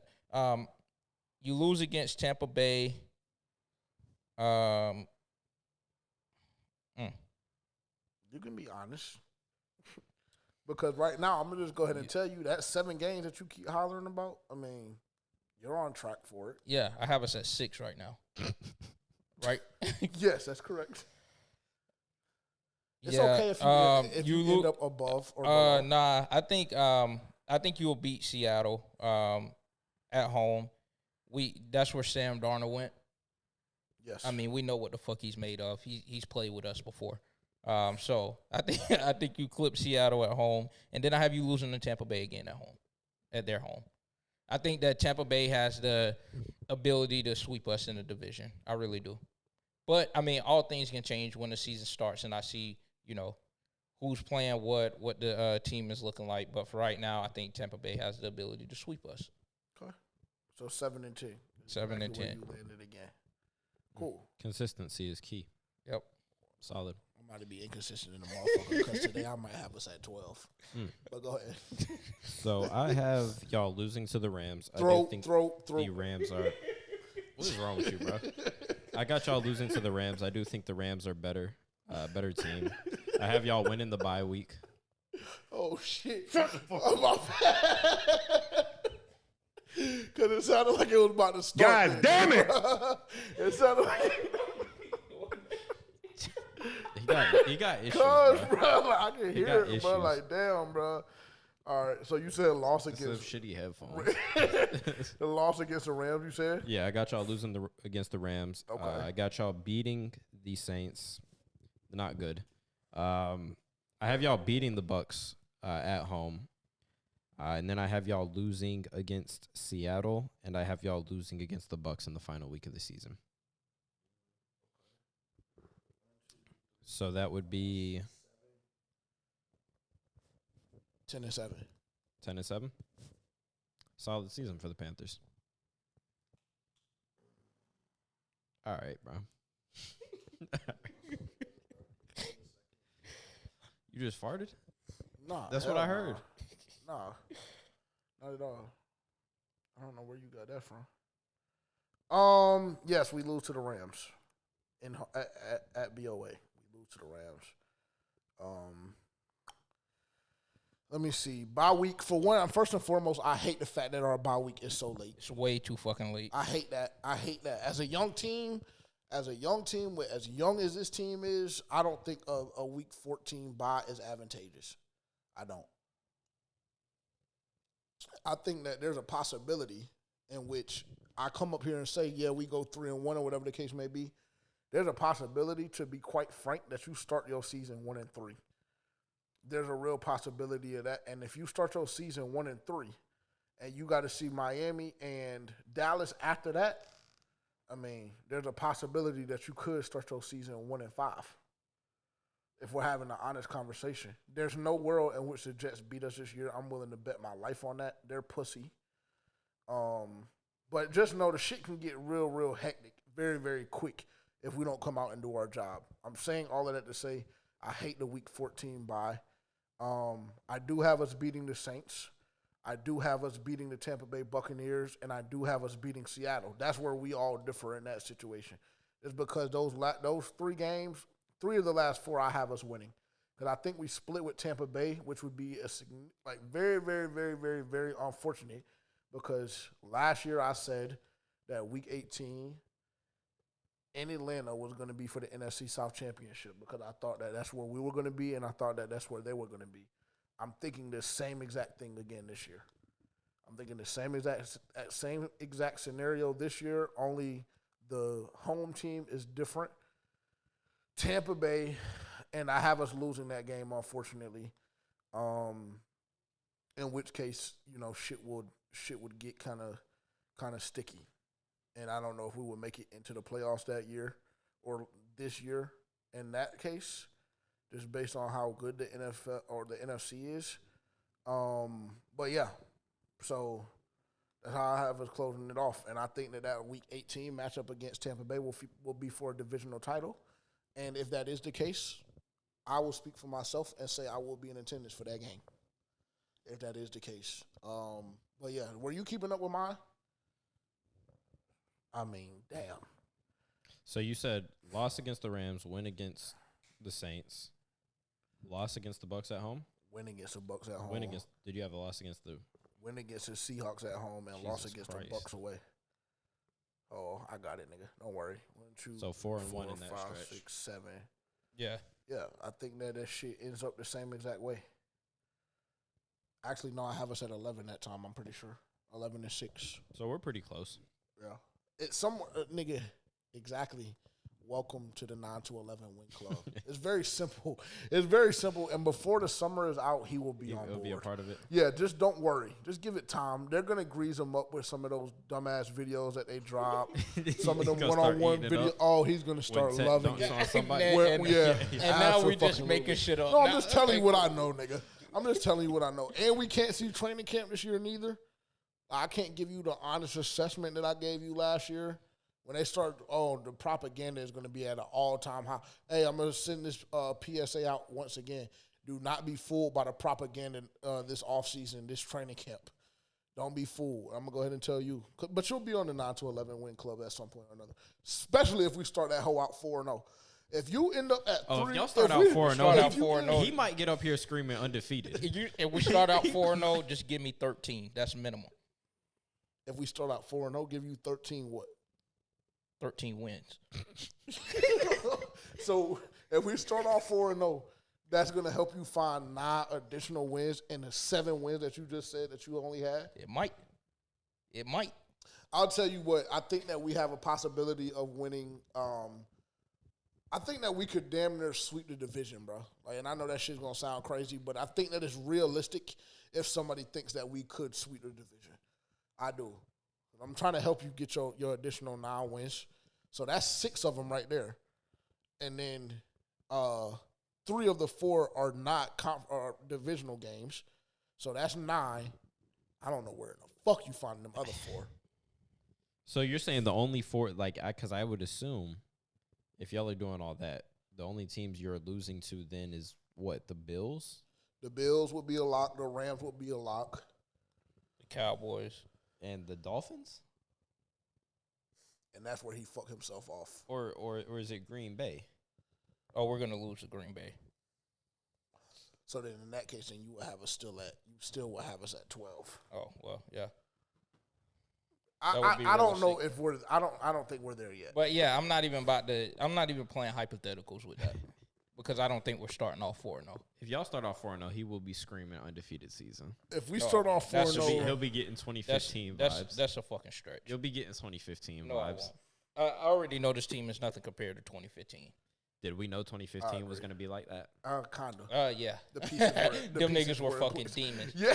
That defense was fucking demons. Yeah. Yeah, we knew that, nigga. Yeah, I mean, that's fair. They were. You don't have a Luke. You don't have a TD. You don't have a Cam Newton, unfortunately. With all due respect to Bryce and Trevin Wallace and Josie Jewell. They're just not that. Now, could they turn and out a to prom do that? Josh Norman. Oh, my God. 2015, J-No? And James Bradbury was holding it down. Yeah. Y'all ain't going to give them boys up And front Philly no Brown. love? I mean, sure. Who, KK? And Shout Kurt out- Coleman. Star Shout out, Lutulele? shout out KK. Shout out Chucky. I think Greg Hardy was still on that. No, Coney Ely. Yeah, he was on shout, there. shout out Coney Ely. That was my big bro for a long time. Didn't he train you? Nah, he didn't train me. I went to his camp. You could have just said yeah. I mean, It would have sounded a lot cooler. Shit was still cool to me. God damn it! That shit was still cool as fuck to me. Them niggas had me turned up. Went out that hole and won MVP of that bitch as a D tackle. I really. Matter of fact, let me not even get on my high horse and get the pop of my shit. Toughest matchup of the 2025 season for the Carolina Panthers. I'm gonna give the floor to y'all. Just one team. Just one team. The toughest matchup that we'll see all year. I'm only stuck between 2, but I'm probably going to go. Can I take a wild guess and say those 2 are Buffalo and Green Bay? I was going to say Buffalo and Dallas. Okay. All right. Because I seen what Bryce was able to do to Green Bay. So, I mean. Very true. So, I'm going to say Buffalo or Dallas, and I think I'm just going to lean towards Buffalo on that one. You think Buffalo is better than Dallas this year?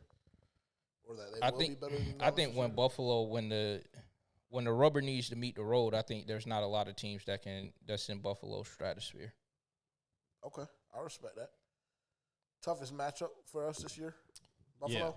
Yeah. No, I'm gonna say Dallas. Could be the fan in me. Probably is the fan in me. I don't think it is. I think I agree with you, to be honest. But they're just fucking, like, realistically, they are fucking loaded. Especially Dallas on offense. Especially on offense. I mean, I think you've got I think that's a problem for a lot of teams this year.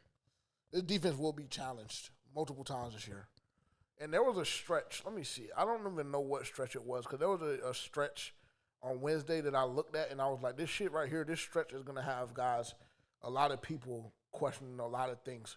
I think it's that Miami, Dallas, and Buffalo, and Green Bay. Yeah. 4 out of those 5. 5, yeah. 4 out of those. Hey, listen to me. That's gut check time. Yeah, it's gut check time for 1. For 2, do not waver. I'm telling y'all right now. We come up here, we give our way too early predictions, but I'm just telling y'all right now, like, everything is sweet in May. That's why it's fun doing this shit right now. We can laugh about it, joke about it, because y'all know when that season roll around, the energy on this podcast is a lot different, specifically over the last 2 years. I'm telling y'all, if shit goes a little awry during that stretch, That 4 out of the 5 games that we just talked about, what is it? Buffalo, Green Bay, Dallas, Dolphins, Miami. Shit could potentially go left. Don't waver. Just trust the fucking process. Because I think that I said our defense is going to be tested so many times in that specific run of 5 games. Niggas is going to get the calling for EJ's head if this defense doesn't perform and produce. I understand. I'm niggas. me too. I already want them to be out. But I understand. But that's gonna be a huge that right there is gonna make or break your season. Honestly, that's gonna make or break your season because shit just gets progressively tougher. To be quite frank, the first 4, you're good, you're golden, nigga. I'm telling y'all, we should go 3-1 at the very least in that stretch. We should go 3-1 at the very least in that stretch. I don't even care who the 1 comes from. Ideally, it doesn't come from Atlanta because they're in division. But I don't care who that 1 comes from. You should be 3-1 in that stretch. Jacksonville should not be able to fuck with you. Arizona, you've owned them for the last however many years. Like, them niggas was a playoff team last year, and we wasn't even nice, and we clipped them. Stretched that nigga James Conner. Now, he came back, and he did a number on us. But irregardless, you should be able to handle them. You should be able to handle Atlanta, but cool. And New England is extremely young, just like we are, at least at their foundation. They're extremely young with a second-year head coach, just like we are. So, hey, that game is a toss-up. You need 3 of those first 4. First-year head coach. First? I thought he Mike coached Vrabel, he just got Vrabel got the job. Because they got rid of him, He's not a bro. first-year head coach. But he's not But a first-year head we're coach. talking about for with them. New England. Yeah, but he got some skin in the game. Yeah. Yes. So my apology. I thought they still had bro, the black dude. They got rid of Mayo. Okay, that's my apology. So they have Vrabel now. So that adds a whole different dynamic as well. So I think that may be where your 1 comes from because Vrabel, he's just a different beast. He's a different animal, and his niggas slide behind him. So 3-1 there, and then that 5 game stretch is either we are a part of the 9-11 win club, or niggas is questioning everything that we've done over the last 3 years to lead up to this moment. Because I believe that the better part of the fan base has this team winning 8 or more games, just based on what I saw on X. Now, a lot of that could be biased, but I see, a lot of floors being what it was last year, but a lot of ceilings being very, very high. Very, very high, specifically in comparison to last year. So if that's the case, that 5-game stretch right there is going to tell you exactly who this Carolina Panthers team is, and that 5-game stretch is going to tell you a lot about our future. Because if we can't get it done right there, if we can't at least get 2 or 3 of those, we're in trouble. I'm going to go ahead and tell y'all. We need at least 2 minimum. What did you have? But we need 2 of those. I was going to say, how would you feel coming out of that stretch having clipped? What if you clip Buffalo? But then what? We clip Buffalo. Like, how does that make you feel, like, about the Carolina Panthers if you clip Buffalo? I mean, if we don't win 2 or 3 of those games in that 5 or 6 week stretch, then it means nothing. It doesn't mean shit to me. Yeah, I was about to say it depends on where we're at that point. Yeah, I totally agree. Because if you get mauled by Dallas, you get mauled by Miami, which to me, I don't see us losing that game at all. But you get mauled by them 2, and then you play Buffalo and Green Bay, and you only win the Buffalo game, but you went 1-3 out of those 4 games. It don't really mean shit. You need to at least go 500 in those 4 games, bro. You need 2 of them. If the Carolina Panthers are who I believe they are who I believe they are going to be this season, they need at least 2 of those 4.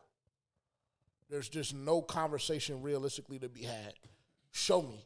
Because last year, we got gassed up on. We got gassed up because we stayed in the game with Philly. We got gassed up because we stayed in the game with Cincinnati. We got gassed up because we stayed in the game with Kansas City. Right? This year, it ain't no more staying in the game. This year, it's an execution and win. It's either win or you lose. 1,000%. There's no more moral victories. Yeah, and I can't even remember who this was, but there was a content creator that I was watching the other day.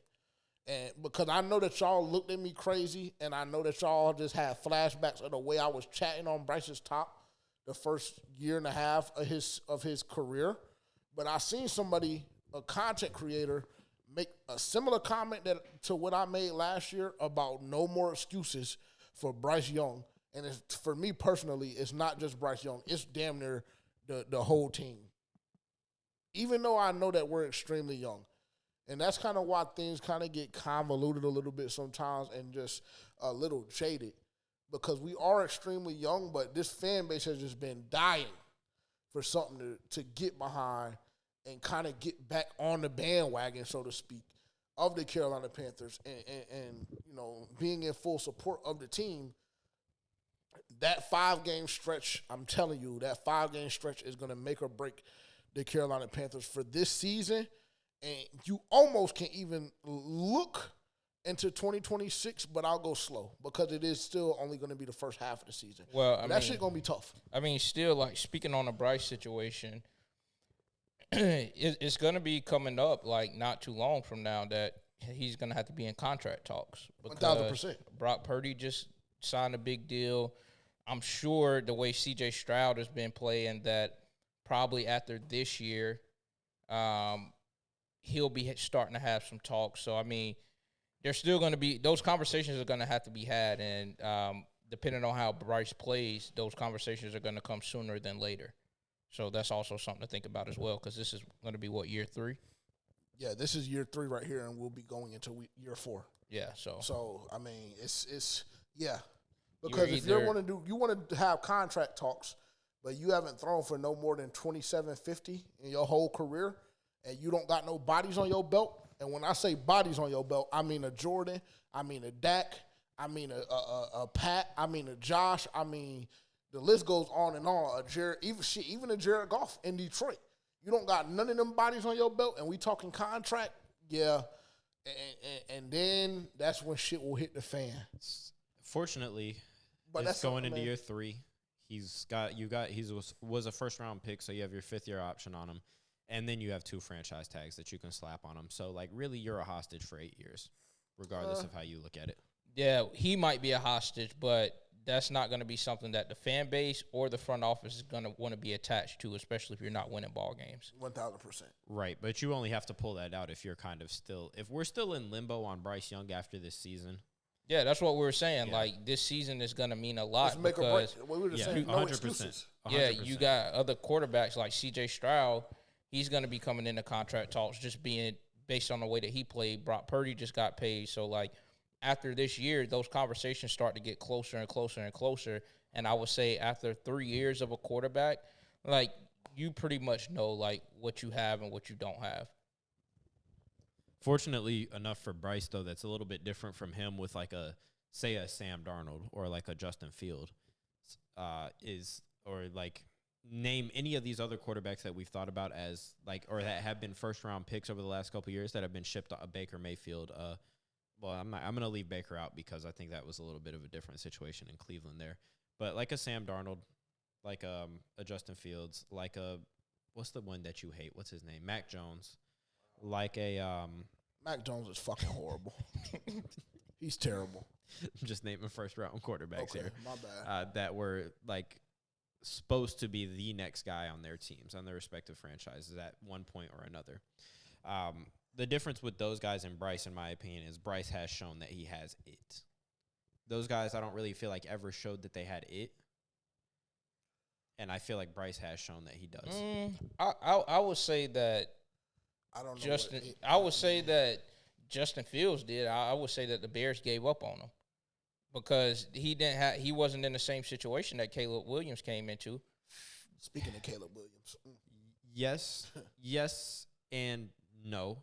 Because I feel like Justin Fields had something, but it wasn't enough of what they were looking for. This is why they make stats.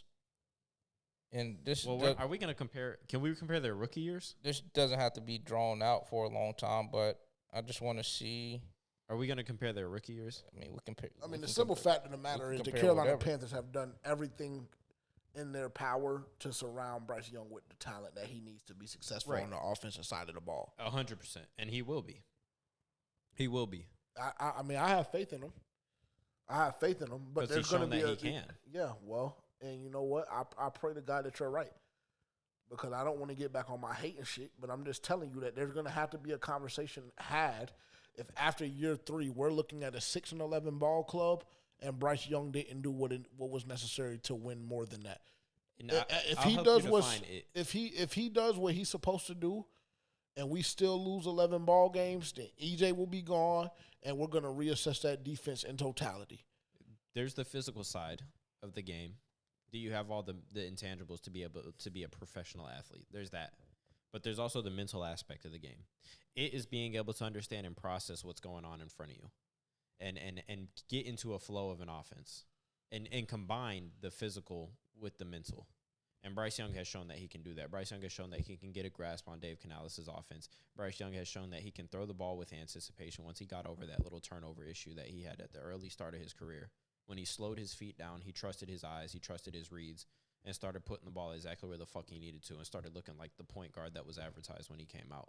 Yeah, but we only seen that over a small stretch of games. You saw that over 10 games. And I think we saw that for 10 games out of 27, I believe. Yeah, right. And I think that's a significant difference. When it comes to the NFL, you're really defined on wins and losses, like honestly.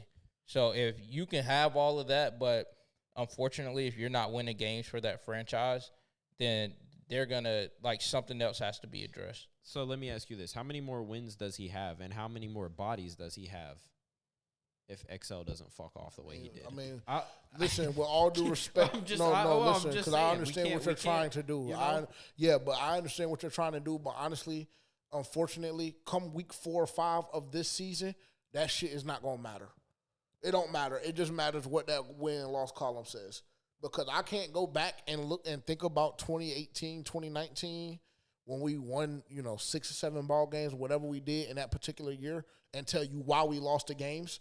The only thing that I can look back at is saying, okay, we lost this game and we won this game. Like he said, that's what it comes down to ultimately. So, I mean, we don't got time, unfortunately, if you're the Carolina Panthers, to point the fingers at anybody, right? We just have to look at the guy that we donated the franchise to. Because now that's what the keys to the franchise. Because now you have a lot of young weapons now. Like you have an XL, you have a Tet, you have a Jalen Coker, you have a Chuba Hubbard. Like those are like guys that not even really in their prime yet. So I mean, you have to, be able to utilize those guys. Those are guys that realistically should be able to, give you a couple more wins. So you have to have a quarterback that is going to be able to get you over that hump, especially with those type of weapons. So, unfortunately, It's not unfortunate. If he is who we believe he is, and I'll say we now because I am on the Bryce Young train, if he is who we believe he is, then he'll get the job done. If he's not, then the Carolina Panthers will be in a very, very, very tough situation because I think that every single move that they've made for the last 3 years have been predicated on Bryce Young and his needs and what it takes for him to be successful as an NFL quarterback. Because I don't know how many young guys that are in college right now that you can just drop in this situation and say, go be successful. I don't. Because this wide receiver room is made up of a lot of unique skills, but not one guy is just going to blow the top off of the defense. It's just not going to happen. Not one guy is going to be looked at as a top 10 or 15 wide receiver in the NFL. Now, obviously, it's TBD on Nalo because we haven't seen him play.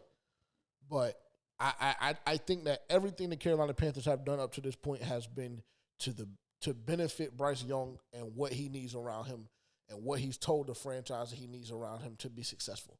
I think when you look at this draft, you look at specifically that number 8 pick, I believe that the Carolina Panthers would have been just A-okay with going defense, more specifically Jalen Walker, outside of the shoulder injury. But I think that Bryce Young went to that front office and said, hey, I understand XYZ, but me and bro, we've been doing some shit in SoCal, and this is what I need if y'all want me to take us to the next level. So if that's the case, cool. We've given you everything that you needed. We traded away our future for you, more or less, even though I believe that the Carolina Panthers won that trade, especially with the reports that came out this past week about Caleb Williams and him not wanting to be in Chicago. But, it's money time, bro. It's put up or shut up time. And this is not on no hating shit. No, he will. Because another thing that you saw from him at the end of the last season that's going to go under the radar, and y'all might think it's a bullshit, whatever. But you saw the personality come out on the field. And y'all know we've all played sports at a high enough level. Y'all know as well as I do that when you start letting your personality show when you're playing and your head isn't all wrapped up into the little shit of the game and you're just out there feeling it and you're feeling yourself, that's a dangerous way to play for your opponent. That's a dangerous headspace to be in. And if Bryce starts getting into that bag, number one recruit bag, leader of Alabama bag, if he gets back into that person, everybody watch your fucking heads. Hope you're right. Hope you're right. Where are we at on time, if you don't mind me asking? We are an hour and 20 in. Sheesh. Okay. I feel like we're making good time. We don't have too much more on the docket. Well, we can carry some of this into next week. Yeah, I think so. But not really, bro, because sports is just so, time frame driven. So we'll only spend a little bit of time, like right here. We'll only spend a little bit of time here. So this came out, let me see when I took this screenshot. Why won't it let me open the picture up? Why would this not let me open the picture up? Whatever. I'll just read it from there.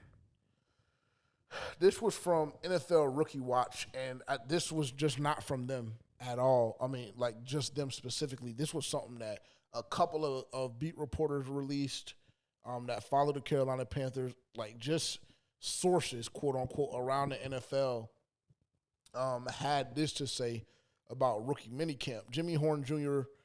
reportedly put together the most impressive body of work of any wide receiver at the Panthers rookie minicamp.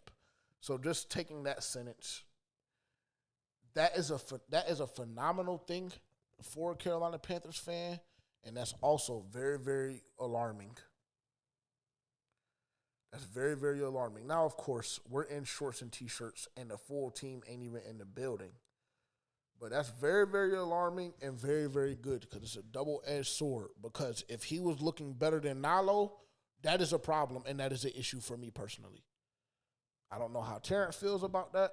I think when you read the article further, it gives more context into it. So that's why I didn't really. Okay. Well, we'll continue. Horn Jr. was reportedly the twitchiest route runner on the field and was noticeably quicker than Tetero and McMillan. Many Panthers coaches were blown away by Horn's work ethic, as well as he would stay 30 minutes after practice catching balls and getting up to speed. His footwork reportedly had Panthers coaches in awe, and his speed was something some coaches have never seen before at the position. Several NFL scouts reportedly believe Horn Jr. could be the Panthers' leading slot receiver as a rookie and could contribute at a level similar to that of a Tank Dell. And then it just goes on to say the Panthers got an absolute steal. But so cool. React. I mean, like I said, I forgot who I was telling this to. It might have been Tavion. I don't know who I was telling this to. But I was like, you still got to take things with a grain of salt when you can't see them for yourself. And this is that propaganda you were speaking into. Now, True. I do believe that some of this stuff is true just because Jimmy Horn was one of my guys that was a must-have guy, so to speak. And a lot of us watched a lot of Colorado football. So if you did, then you're familiar with Jimmy Horn, his speed, his route running. So I'm not surprised that they said he was the twitchiest receiver at training camp because I think that – or the quickest because I think that if you watch college football, then you know Ted, he's like a contested catch receiver. So it's not really something that we're like, okay, Ted has phenomenal footwork. He runs crazy routes. It's no. When you throw the ball up, there's a 50-50 chance Ted is going to come down with it. Or I'll say a higher chance than that Ted is going to come down with it. So I'm not surprised that Jimmy Horn was labeled as the twitchiest receiver and the fastest receiver in rookie minicamp. And also he got drafted in the back half of the draft. So he has a chip on his shoulder. He has to prove a point, especially when you're going up against guys like Ted, like a XL, like a Jalen Coker, like a Adam Thielen, like Hunter Renfrow. That wide receiver room is crowded, like David Moore. So he has to do things that's going to set him apart and make him stand out. So I'm not surprised at these reports, but I don't think it's alarming for me because it's something that I knew going into it that he would be more twitchier and probably run more crisper routes than a Ted McMillan. Fair enough. Good insight. Yeah, I mean, absolutely. And we were having this conversation, and it was kind of the point that when we were having the conversation that I was making was like, Jimmy Horn is supposed to look better at this point in time in camp. When everybody's in shorts and T-shirts, when you can show off your route running, when you can show off that twitch, like this is exactly what he is going to excel in. There's nobody putting their hands on him right now. Crazy. They might have a slight contact, but like nothing major. I don't even think it's that, bro. I was about to say, you're pretty much just out there running routes, the same shit that you were training for when you were getting ready for the combine and your pro day. So Jimmy Horn should look really good doing this. And he's going to look better than Tet, and I don't want people to be alarmed by the fact that he looks better than Tet at route running because Jimmy Horn is a better route runner than Tet McMillan. That's just a fact. That's just what he is because that's what Jimmy Horn's game is predicated around. Jimmy Horn is predominantly going to play out of the slot. He is going to be better at getting in and out of his breaks. Tet is going to be a contested catch, big ball receiver. He's going to run a lot of goes. He's going to run a lot of deep crossers. He's going to run a lot of deep posts. He's going to run a lot of comebacks. Like, that is going to be – Tet is going to live on the outside. So he's not going – you don't need Tet to be crispy because when the ball goes in the fucking air, it's going to be an 80-20 Tet is going to have the advantage. That's where he's going to shine. So once we get into training camp and they put the pads on and you got JC, you've got a Mike Jack, you've got your top guys covering him. Yeah, that's why I stopped. When you've got your top guys covering him, that's when you're going to see who and what type of player Tet is. But right now, while we're just running routes against the air, yes, Jimmy Horn is supposed to look better. And Jimmy Horn isn't and the other thing, just because Jimmy Horn was drafted later on, people need to not get it confused. Jimmy Horn isn't a fucking bum. This isn't some random guy that they drafted, found like late in the draft and like was some sleeper. Jimmy Horn was one of the most highly touted players coming into Colorado. He is a guy that Colorado was extremely happy and Deion really, really wanted at Colorado because of how good he is.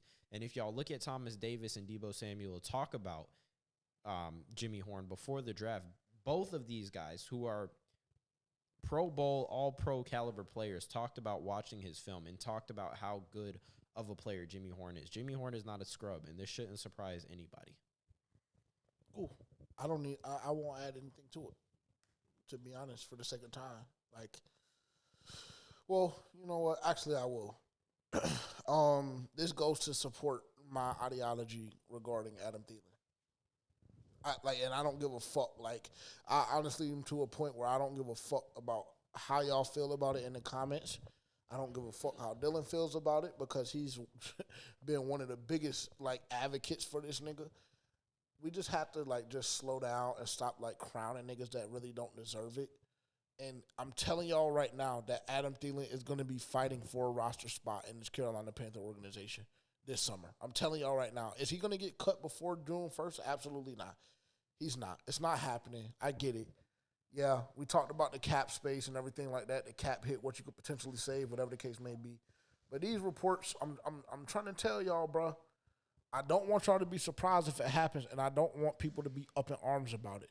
Because, like, y'all were so gassed up on this dude. He's 34, 35 years old. And I'm not going to go on a whole nother Adam Thielen rant.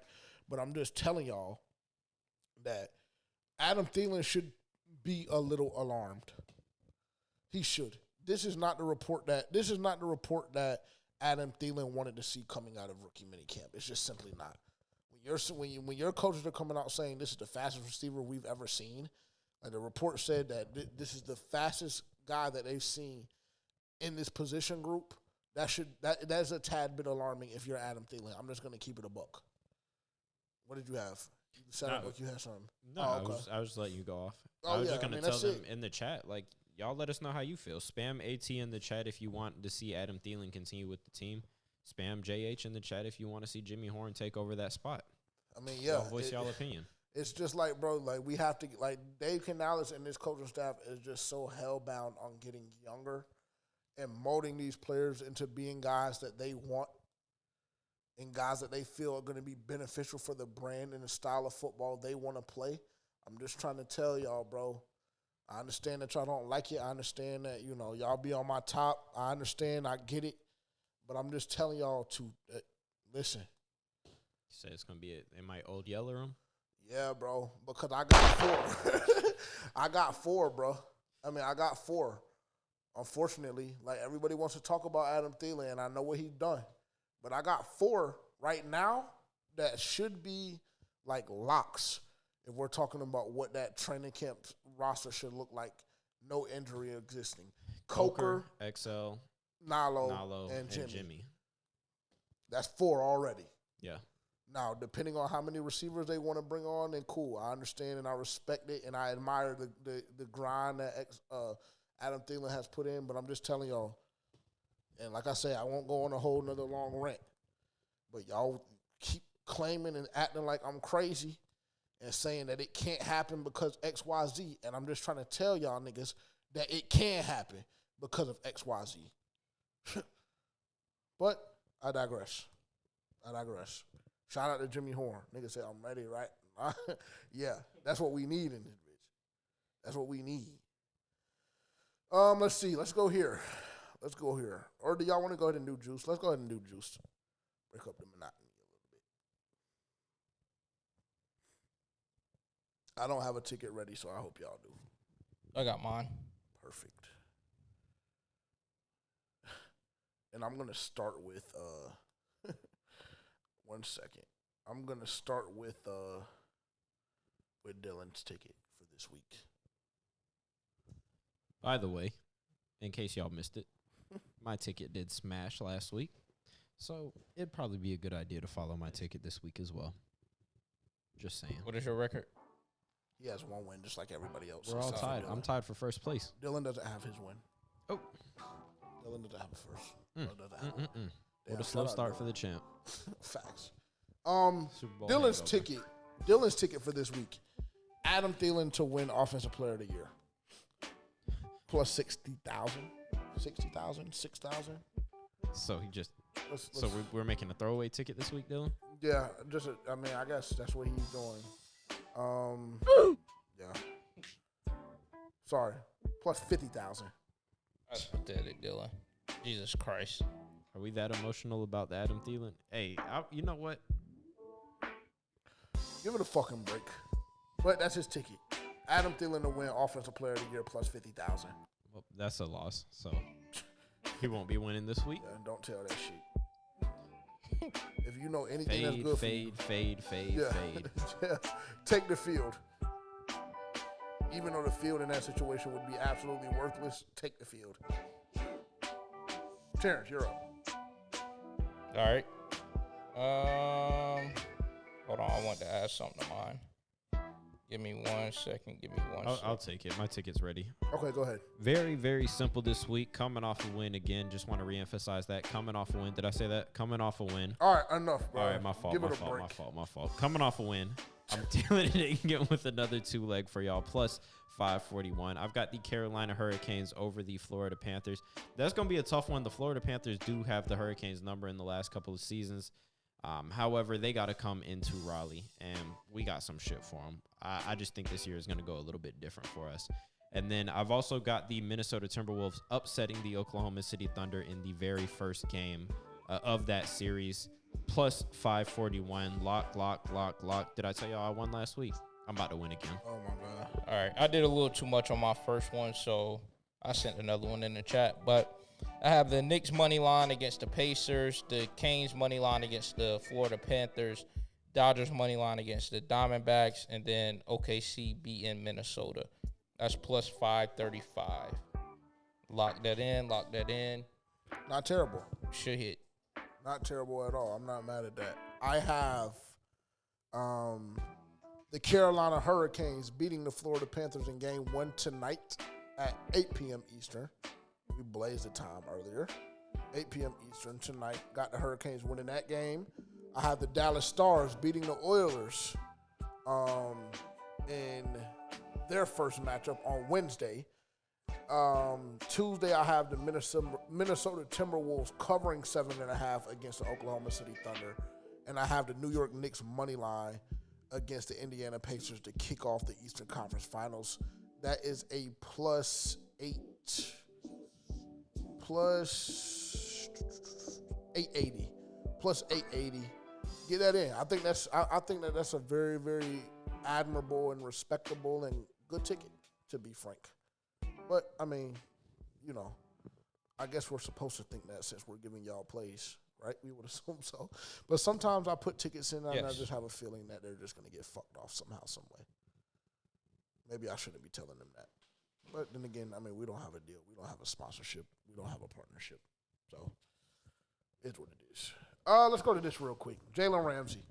Now, this is a conversation. To be quite frank, I think that Dylan is partially responsible for starting this conversation, to be honest. And not necessarily, actually, maybe not necessarily starting it, but carrying it to where it has gone in this fan base just because he made a tweet about what people would be willing to give up for Jalen Ramsey. But this was obviously off of the heels of Ejiro Evero had a couple of comments about Jalen Ramsey and his intelligence and the way he viewed the game, which I'll play for you in a second. And then obviously Jalen Ramsey commented and made a comment on X, and that kind of got, you know, the fan base buzzing. But we'll have a brief conversation. Like I said, I'll play this clip for y'all real quick. Jalen Ramsey is immensely talented, and one thing people don't know is he's extremely, extremely intelligent. Like, this guy is going to splits, quarterback mechanics, and quarterback footwork. He understands route concepts, understands where to be in the run game. Like, we played him in multiple positions. He could play corner, he'll play nickel, he'll play the dime linebacker all in the same one game, and know all the responsibilities. And kind of to your point, like, I've been so blessed to have been around so many great players throughout my career, and I've never been around a great player who I wouldn't say had high IQ. And then Jalen. So that was Ejiro Evero making comments regarding Jalen Ramsey, and then in response on X, let me see if I can find this. 1 second. Jalen Ramsey said, "Been blessed to be around some of the best teammates and coaches. Coach E is one of the real ball coaches. Will be a head coach one day. Nothing but respect," with the one love emoji. So, yeah. He's too expensive.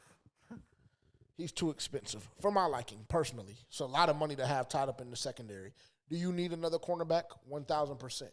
Would Jalen Ramsey be a phenomenal addition for the secondary? I would say yes. But it's expensive. It's expensive. He's still owed a lot of money. And we don't know what the Dolphins are asking for in return. But just want to hear your insight on it. Give me whatever you want to give me, pause, and then tell me what you would be willing to give up in a trade package for Jalen Ramsey if cap wasn't an issue.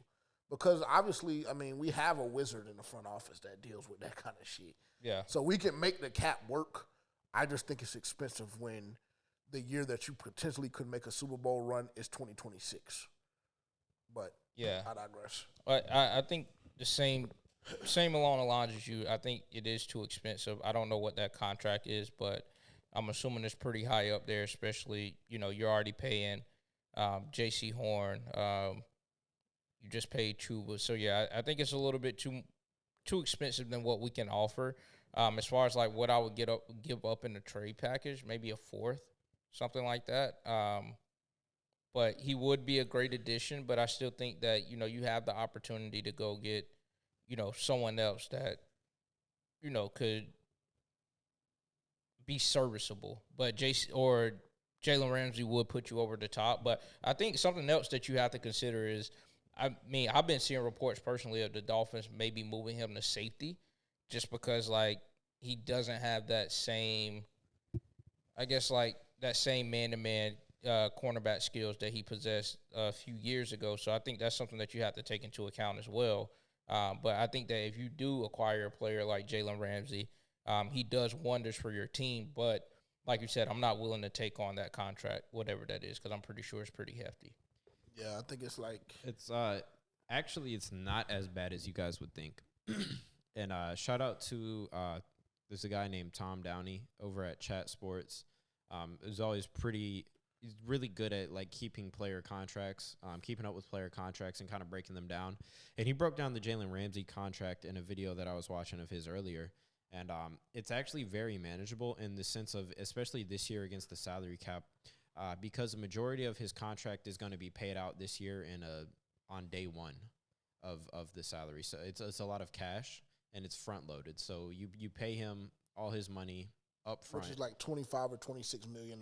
It's that second half of the contract is actually pushed into the following year. So his contract for this upcoming season is actually very, very, very manageable for any team with the cap space to bring him on. And the Panthers do have some cap space, and they do have a need in the secondary. And I think if they were smart, they would absolutely take on the Jalen Ramsey contract, because not only does it make the team better, it also makes the next generation of players better by having a guy like Jalen Ramsey in that room who can show them how to be the consummate professional. However you feel about Jalen Ramsey, he's never gotten in any trouble off the field. He plays the right way. He plays hard. He practices the right way. I don't think it does anything. Same reason that we were arguing that Adam Thielen should be a part of the wide receiver room last week is many of the same reasons that I believe you should bring Jalen Ramsey on. And I think Jalen Ramsey has been a better professional at his peak than Adam Thielen was. And Adam Thielen was amazing. What are you giving him? Oh, sorry. Go ahead. I was just going to ask who's the next generation of players that we that's have a at great corner. question, because we're only looking at Shaw Smith-Wade. Yeah, I know. I would consider Jaycee still a part of that next generation. No. Jaycee is a vet in this shit. Yeah, it's he's already. It's over with. He's paid. Yeah, he got paid his money. I don't think that. Obviously, there's going to be some things that he can learn from him, but not enough to be like, oh shit, let's bring Jalen Ramsey in to mentor him. But you're mostly bringing Jalen Ramsey in the player, though. I just feel like that's just a nice addition to have, like the fact that he does bring that. I'd agree. I mean, I agree with that statement. I still think, like, even with what you're saying, I still think it's too expensive, because the free agent market is going to open up again next year. And if this is what we're rolling with, then this is what we're rolling with. Do I absolutely despise it? Yeah. Do I think that we will make some additions in the second? Like, let's not forget that the Carolina Panthers made a move for Mike Jackson last year. Training camp was fucking over, and he ended up starting the entire season for us, right? So, that is definitely a situation in which you can make a move at the end of training camp, or you can go get somebody that's not good off the street. That's not a good. It's not a good method. What's Buddy's name? That's the GM for the Saints. I mean, don't get me whatever his name is. That's his method. That's what he likes to do. Well, hey, that might not be the best fit, but I think that we have a much better foundation than the Saints do. Transparently, waiting to fill a hole with a hope and a prayer. Never a good idea. Well, yeah, I mean, that's very true. Idea. I also, just in response to you, I hate the idea of him playing safety for us. Yeah, that's what you were insinuating. No, I mean, I'm just saying, like, you take that into account, because Jalen Ramsey is getting older. Like, he's not a young cornerback. So I'm like, what did the Dolphins see where they're like, okay, maybe you're not the same man-to-man corner you used to be, so let's try playing a little safety. Like, is he better than Mike Jackson? Yes. Right now in his career, right? Yeah. Okay. So that's what I'm saying. Like, just make sure you know what you're getting into. I agree. I think I think Dan Morgan in the front office should make the phone call if they haven't already. I think that I would be willing to give up a third and a fifth for Jalen Ramsey. It could be in the same draft. It could be in back-to-back draft. Like, I think a third and a fifth would be suitable for Jalen Ramsey. Some of you guys may think that that's too expensive, because I saw Dylan put out a question today, a post on X, what you would be willing to give up for Jalen Ramsey. And I will say that things kind of, the temperature in the room, in the fan base, it was very, very different. Like, everybody wasn't on the same page. There was a lot of people saying a lot of different things. I saw a couple of people saying a second round. Saw a couple of people saying multiple picks. I saw a couple of people saying singular picks. So, this isn't one of those things that I believe that the buying price the Carolina Panthers fan base at the very least would agree on. But if the conversation is not already being had right now, if you're Dan Morgan in the front office for the Carolina Panthers, it should be being had. We should be making phone calls, if not already. We definitely should be making phone calls and kind of seeing how that's going. and seeing what time it is for the Miami Dolphins as it pertains to that situation, because this is not the first time his name has come up this offseason. And it's not only him. Tyreek Hill came up multiple times as well this offseason. So I don't know what's going on right now in Miami. It feels like there's a sense of like we just don't have enough and we can't get over the hump, and you get some guys that grow impatient with that kind of situation, specifically when you're looking at veteran players like Jalen Ramsey, like Tyreek Hill, two guys that have really been at the peak at some point or another in their respective position groups, as well as Jalen Ramsey was gone by the time the Rams went to the Super Bowl, correct? Or was he on that team? He was on that team. So he's won one. So correct. And Tyreek has won one as well. So, guys that have been at the top and kind of know what it takes. So, yeah, things kind of get a little uneasy and tense when you're not getting the job done and you have a pretty damn good football team put together. Now, obviously, we understand the Tua situation is a whole different conversation, which is why I would argue that they haven't been able to get over that hump that we're referencing, but it doesn't make it any easier to swallow that pill, I'm assuming, if you're a veteran player that has a ring on their finger and is looking to reach that pinnacle yet again. So, yeah, that's my 2 cents on that. I think that the Carolina Panthers should make a play if it makes financial sense and it's the cost and the asking price is not too high. Yes, that 1,000% should be a play and a move, because JC, Mike, and Shaw are not going to cut it. I hate to tell y'all, and I say that with all due respect, that shit ain't going to cut it. And you're putting a lot of pressure, especially with you letting go of Jadeveon Clowney. You're putting a lot of pressure on a very, very, very young front. Very young. Specifically, Princely and Nick. A lot of pressure if they're going to be your primary rushers, which I assume they are when you release Jadeveon. Now, obviously, you still have those guys that we've discussed multiple times this offseason, and Pat, Amari, DJ, etc. But I'm believing that the Carolina Panthers are approaching this situation and this season with the thoughts that Princely and Nick will both be starting for them alongside some kind of combination of Derek Brown, Ashawn, Bobby, Turk, etc. Even though they said multiple times that it's going to be a platoon type thing. That shit's going to be dirty. I'm not going to lie. That front, I think that front is fixed. The D-line specifically is fixed. Now, the linebackers, TBD. Yeah, a lot left to be desired, especially with Trevor Wallace. Yeah, 1,000%, which is why I told you that we need to bring Shaq back. But I know you hate him, so. No, I thought I said, like, last week, or I was telling somebody that I was like, if you have to bring him back, you can, but it doesn't move me if you don't. Fair. I don't give a fuck. He ain't been picked up by nobody else. Nah, he just been chilling. We could be potentially wandering off into retirement conversations if we're in Shaq Thompson's circle. That would be extremely unfortunate, wouldn't it? Now, if he retire? Yeah, if he retires, yeah.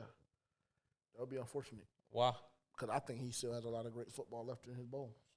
Great. I don't know. But, I think he's better than Trevor Wallace. I will say that. The Carolina Panthers should go back out and get Shaq Thompson. I've been banging that drum for probably about a month and a half, 2 months at this point. They need to go out and go get Shaq Thompson back. Right? And then I have to see fans that are going to champion for Adam Thielen, but then slaughter and slander the idea of bringing Shaq Thompson back. Like, it's just baffling to me. It really is. Well, he hasn't played in, 2 years? Yeah, so what? It's not a so what. So what? It's not a so Adam what. Thielen had a significant injury last year. He missed, 7 or 8 ball games, if not more? Not as significant as Shaq. Yeah. Not even close. Come on. Don't put the validity of the podcast in jeopardy. Come on, bro. I think Shaq Thompson right now is a more valuable asset and piece to the Carolina Panthers than Adam Thielen is. And if they want to challenge the validity of the podcast, they want to challenge the validity of the podcast for that, then cool. I personally don't give a fuck. Shaq Thompson right now is a more valuable asset and piece to have if you're the Carolina Panthers than Adam Thielen is right now, right this second. 1,000%. 1,000%. And my producer just told me to shut the fuck up. That's cool. Y'all could potentially be telling me that in the chat. I'm just here to tell y'all, I personally don't care. I'm just telling y'all what I genuinely believe. Shaq Thompson is more valuable. He is. But y'all want to keep Adam Thielen around, and then if should anybody bring that name up, it's like, you know, oh my God, we just can't, like, nigga, it's beat not it. Because Adam Beat it, Thielen cocksucker. is that much, like, it's not because Adam Thielen brings that much value. It's because Shaq brings no value at this point. What the? Okay, let's not do this. Let's not do this. Let's not do this, bro. I mean, we haven't seen him play in 2 years, so we really don't, like, it's up in the air. It's like we just don't know, really. And would you be willing to give that $8 million that you got for Jadeveon and Shaq? I would be willing to give Shaq the veteran minimum, which is like $1.25 million. That's what I would be willing to give Shaq. Now, if his ego and his pride is too much and he can't handle that, then cool. Beat the fucking road, nigga. But, you know, him saying that he has no value, is just, that's just preposterous. Well, we don't know yet. I almost wanted to say it's the R word, but we can't say that word anymore, right? Especially not in public forums. Yeah, no. But that's just how I feel about when niggas say Shaq Thompson has no value and your starting fucking linebacker is Trevin Wallace, with all due respect. Well, we don't know. He hasn't played, and he had 2 significant leg injuries. Do you believe that right now, off of 2 significant leg injuries, that Shaq Thompson is better than Trevin Wallace? Yes or no? Can we just fucking cut this shit, bro? Like, honestly, like, I've been doing great. And I think that we've had a very cordial conversation today. Great episode so far. Please don't piss me off, bro. I'm already up here sweating and shit. That's going to really make me hot. I know I said earlier yes, but now that I think about it, I don't know. All right. Is that not fair? I don't know. I'll tell you what. If I'm the GM, I want Trevor Wallace on my team instead of Shaq Thompson. Okay. And I want Adam Thielen on my team instead of Shaq Thompson. And I can find you 32 examples of other GMs that would feel the exact same way that I do. Okay. Because the motherfucker still don't got a job. And it's a reason. That's because of. We don't know the reason. Okay. The reason is because he's not fucking good enough right now. Okay. Coming off of 2 knee injuries. All right. 2 major knee injuries. And he's fucking 32 years old. Yeah, so that recovery time is a little bit longer. I seen Thomas Davis tear his shit fucking 5 times. And every time he came back, he was better. Is Shaq Thompson Thomas Davis? That's his little bro. That's his little homie. No. That's his, matter of fact, that's his fucking son. Just say no. To be honest, okay. All right. Is he? Yes or no? Is Shaq Thompson Thomas Davis? No, I'm not going to go that far. Okay. I'm not going to go that far, but I mean, Shaq Thompson is a dog. But Shaq we just Thompson don't know is if a he's dog. better than Trevin Wallace. I know you don't know if he's better than Trevin Wallace, nigga. I know he's better than Trevin. Trevin Wallace ain't hitting on shit to me. That nigga got to show me something. He might have turned over a new leaf. Maybe. We don't know. We're just in the brand of just fucking everybody turning over new leaves this year. He needs to be the first one that turns that motherfucker over.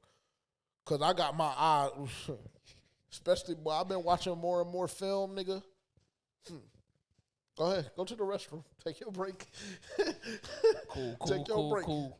Yeah. I guess we'll. For what? Bitch had probably 22. Nigga, I'm not going to lie. I could have done what Trevin Wallace did last year. Shut the fuck up. I'm just telling you something that I know. I love this button. That was just such a lie. That was just such a lie. I'm not gonna lie. That was just such a lie. Hey, Tavion, how does it feel that the Carolina Panthers knocked the Dallas Cowboys out the last time y'all had the opportunity at winning the Super Bowl? Well, I mean, considering the fact that I wasn't born, I couldn't tell you how it felt. So how does it feel that every single week you have to get on a podcast and discuss a team that ruin the chances of your team potentially winning another Super Bowl? Honestly, the thing that bothers me more is the fact that I have to get on a podcast every week and talk about a team that hasn't had a winning season in almost 7 consecutive years. I mean, it fucking hurts my head sometimes trying to come up with topics to talk about with this fucking franchise. Yeah. So, I mean, of course it's a little, it bothers me a little bit, Touche. But I'm not gonna sit here and act like I don't have love for the Carolina Panthers because I do. They're my home team, my hometown team.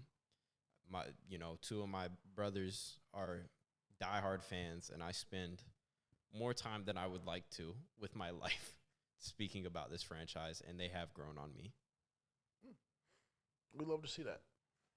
So what I'll say to you and everybody else that's listening, so long as they're not going against them niggas in the silver and blue, I'm cheering for y'all. Keep pounding. Keep pounding until they see them boys. Facts. When Terrence is back, oh, here he comes. I would like you to read this section that I put in the Caleb chat. Williams? Yes, God. Good Lord. Yeah. I just can't do it today. Today is not a good reading day for me. Are we doing the whole thing? The 2 pictures that I put in, the 2 screenshots, yeah. Okay. So are they out of order, or do I need? Okay. No, they're in order. Okay. They're in order. So the talk of the town, let me just cut the promo real quick. The talk of the town, I think maybe 3 or 4 days ago, so maybe, I don't know, Thursday or Friday of last week, the talk of the town, it was blaring regarding Caleb Williams, some quotes that his father made. I don't know whose book this is. This is not a promote the Chicago Bears in any sense, form, fashion, anything of the sort. Fuck the Chicago Bears, fuck their fan base, and fuck Caleb Williams too. Respectfully, of course. But this was very, very interesting, and I must say that with me having those feelings about Caleb Williams and Chicago Bears fans, the organization as a whole, it brought a smile to my heart when I read these couple of excerpts from Tavion's reading. book. Tavion is going to read. Would you like to read? It don't matter to me. I don't care who reads it. You said that shit like you were enthusiastic. I don't really give a fuck. It's the Bears. I was about to say this shit is so. It's disgusting. Yeah, I can read it. Now I will say for context, I will add a little bit of information here. I did hear a guy named Brian Broaddus speaking about this, and the word on the street in the beat reporters community is that Wickersham had no sources other than like Williams in them. This wasn't really confirmed with any higher ups or execs with anybody like these. Why would it have been? I'm just saying, like that's just with the reports there's that are some coming credibility. Like there's people throwing some credibility things at this reporting that came out. So I just want to preface that, but we can definitely get into it. Can we read it as if it's 100% the truth? Yeah, we'll read it as it is. It makes me more aroused. So, I need to go to the Vikings, he told his father, Caleb. Let's do it, his father replied. Both Caleb and Carl knew the trade to a division rival was extremely unlikely. Bears GM Ryan Poles stood firm, telling Williams, "We're drafting you no matter what." That left one option, to publicly attack the Bears and the city of Chicago, hoping that it would make the situation untenable. Similar to what Jack and John Elway had done with the Baltimore Colts in 1983. Is there something funny? I was going to fuck with you, but I just let you cook. Go. He's worried about me taking bullets. Carl Williams told Wickersham of his son, "I don't care. I just don't agree with this shit." Pause. So Caleb Williams' dad told Wickersham this. So Wickersham is his source, nigga. He is his own source. No, I know. That's what I'm saying. Like Wickersham. Oh, okay, cool. That's what I was saying. Well, then, nigga, I don't need no other sources. If Terrence tell me something, I don't need you to tell me Terrence told me, nigga. He told me. But continue. Good journalism is having multiple sources. Man, fuck that, nigga. This nigga's telling me. I'm more interested in making sure that he can do what he wants to do. That's the problem with fucking Caleb. But Caleb was concerned that if they did try, the Bears refused to trade him.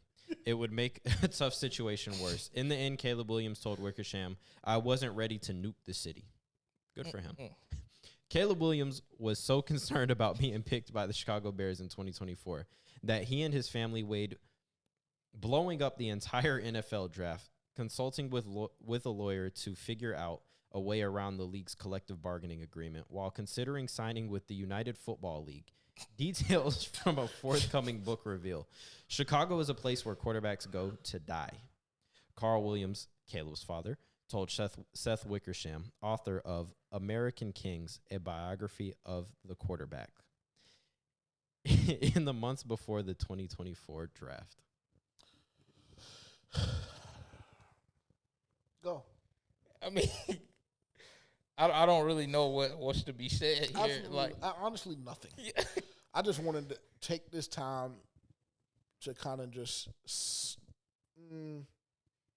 take it all in because Bears fans always have so much to say. And Bears fans always want to hang their hat on, we got Caleb and y'all got Bryce, this and that, this and that. The nigga doesn't want to be there. So I just wanted to read it. So if any Bears fans just so happen to stumble upon this podcast and have made it to hour 2 at this point, I'm assuming, then that was specifically designed for you. It's always going to be fuck the Bears, and it's always up for any Bears fan that I know. Very simple. And I will say, it's extremely ironic that Bears fans keep claiming that they won this trade because they got XYZ, and the two main pieces of that trade being DJ Moore and Caleb Williams no longer wanting to be in Chicago, with Caleb Williams never wanting to be in Chicago. So, shout out to y'all, though. Salute. I will say, though, I think things have changed for Caleb now that they got Ben Johnson. Things are probably going to be he's going to be a little bit more comfortable now. I wish we played him this year. We'll take care of him. I wish we played him. We got you, little bro. We'll take care of him. We got him Cool. week 3. If he doesn't end up in that tent, you don't got shit. I'm in the business of putting hit outs on niggas. Him and I'm DJ like, bro. might end up in that tent. I'm like, bro, who was the nigga that the Saints D coordinator? Oh, Greg Roman. Yeah, that I'm not gonna lie, that's the timing that I would be on. Just starting to. Cool, nigga. I got some extra funds for you in your locker if you take out, bro. Yeah. Mm-hmm. Stretch them. I don't understand. I really don't. I mean, I guess, you know. I don't Yeah, understand. you're just it. gonna lose your job. It's football. Yeah, it's football. It's a gladiator sport. That's what you're here If to he do. dies, he fucking dies. That's what we have. Or if he tore his shit, he tears his shit, he tears it. That's why we have a phenomenal medical staff on hand Yeah. to save your life. Should you, DeMar Hamlin? Rest in peace, DeMar Hamlin. Because he's definitely dead. He's a clone. All right, man. Move it on. Move it on. He's definitely a clone. I'm not going to lie. What does this green button do? Press it. Come on, man. That's too easy. There you go. I've been wondering that all day. Trying to figure out how to incorporate it. There's no way to really incorporate it until the Carolina Panthers start winning.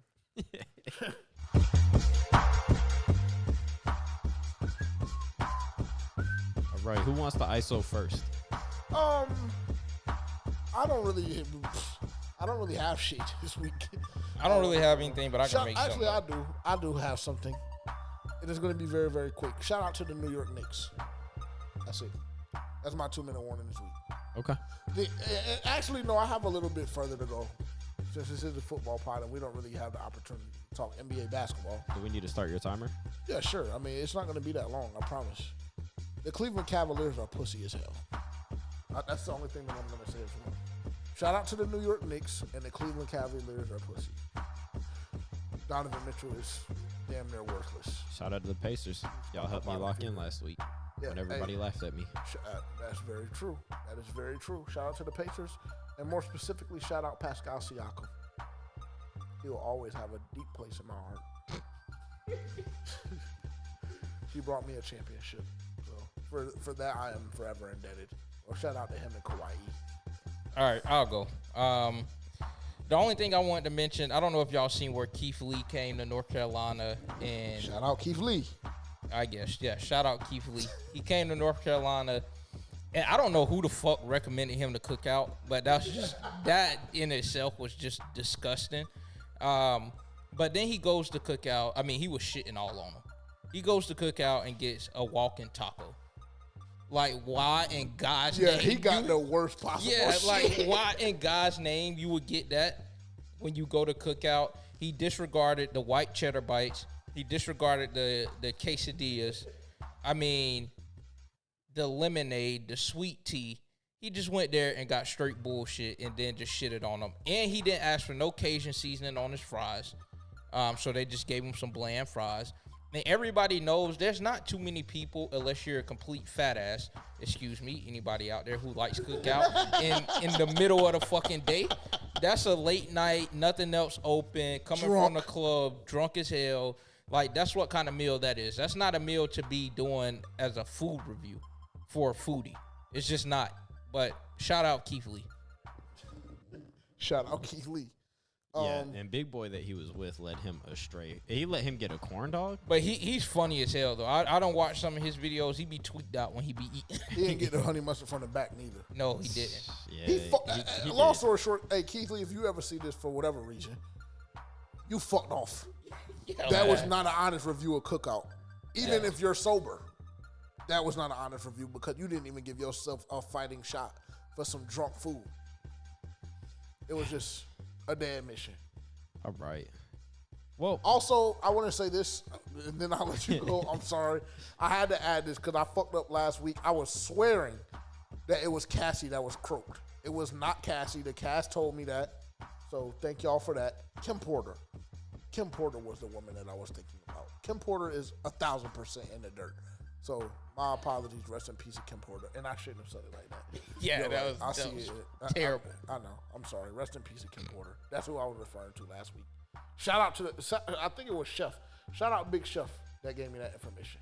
Yes, Kim Porter. Thank you. Go. So my 2 minutes, which I really don't even want to give them 2 minutes, but I'm going to give them maybe a minute here.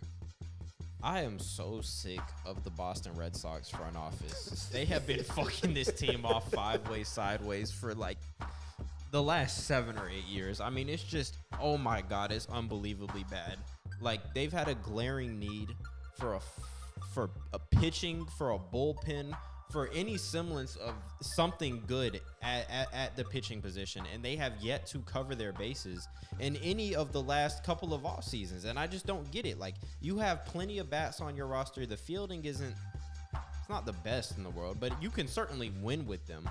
Yet the only thing that I ever have to see is motherfuckers taking us yard constantly. And this shit is really just fucking, it's sad. It's embarrassing. You have a team this year that could compete.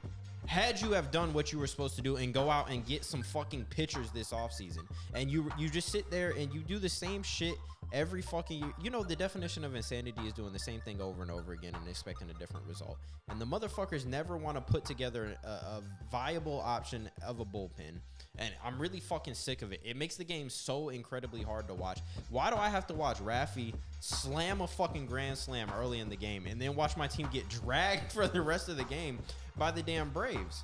Because we can't shut anybody down. Like, that shit is just so fucking frustrating, and I'm so sick of seeing it. And I want Alex Cora gone. I want the damn general manager gone. I want... It's Alex Cora's fault? Oh, I'm sorry. Uninterrupted. Yeah, it is uninterrupted. I want everybody who has anything to do with the fucking Red Sox management and coaching gone. I don't care. Thank you, Alex Cora, for your services. I appreciate the championship that you brought us. That shit is like 7 years old now. We need some new fucking breath in the organization, and I'm so fucking sick of it. That was not that long. Clock.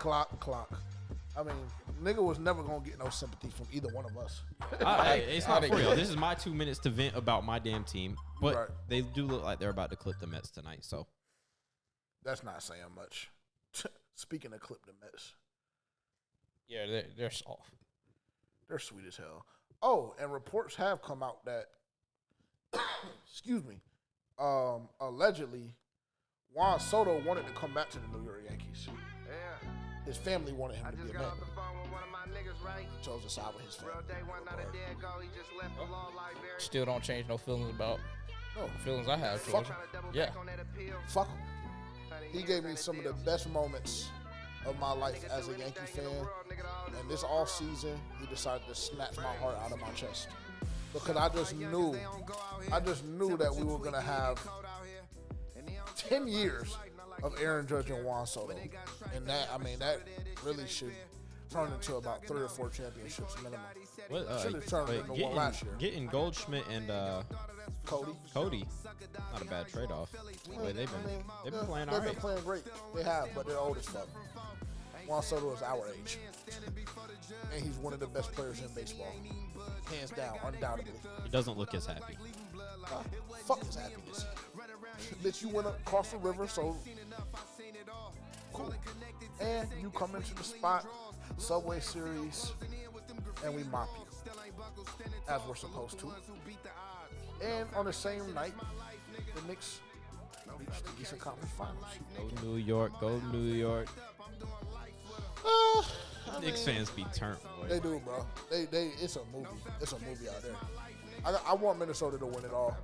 If Minnesota just so happens to lose to OKC, and we have OKC versus anybody, I don't really give a fuck who wins. Everybody that I wanted to win at this point has lost. Tatum, Russ, Pussy. Pussy tore his shit. He just pussy. He was pussy before he tore his shit. He's a champion. Be respectful. I know a lot of niggas who are champions that ain't worth a fuck. Shout out all the niggas in Philly. Well, of course they will beg to differ. But nevertheless, appreciate y'all rocking out with us for the past couple of hours. We will be back next week, next Tuesday. Oh, very, very quickly. As it pertains to that FPFO road game experience, the official deadline for you to enter is July 14th. We are shutting shit down July 14th, so keep that in the back of your head. We're shutting everything down July 14th. How many entries are we at now? Taken care of. I don't know. Let's check. Shout out Mozzie.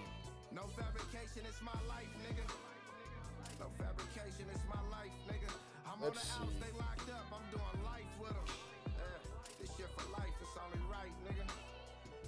Sorry, it's taking me so long. 140. I can't believe that's it. Yeah, I mean, it's still very, very low. But, I mean, I will say that we are going to run some ads behind it here soon. We're going to run some ads behind it, and it'll be extremely region-specific. Like, I want a Panthers fan to go on this trip with us. Like, I'm not going to hold you. Like, yeah, obviously we're giving everybody the opportunity to win, but I want a Panthers fan to go on this with us. For sure. So, it will be I'm hoping some of y'all not even going to get picked. Oh, that's hating. But nevertheless, like, comment, subscribe, turn that bell notification on. Appreciate y'all tuning in. I mean, this nigga ends the episode with a sneeze. Versus his throat. Yeah, now it's that. Nobody even heard it. Versus his throat, and now it's a sneeze. God damn it! Why does your throat always... Matter of fact, never mind. We'll talk to y'all next week. Took a 40 piece and he ain't even budge. Pray to God they free the thugs. What I look like leaving blood, like it wasn't just me and blood.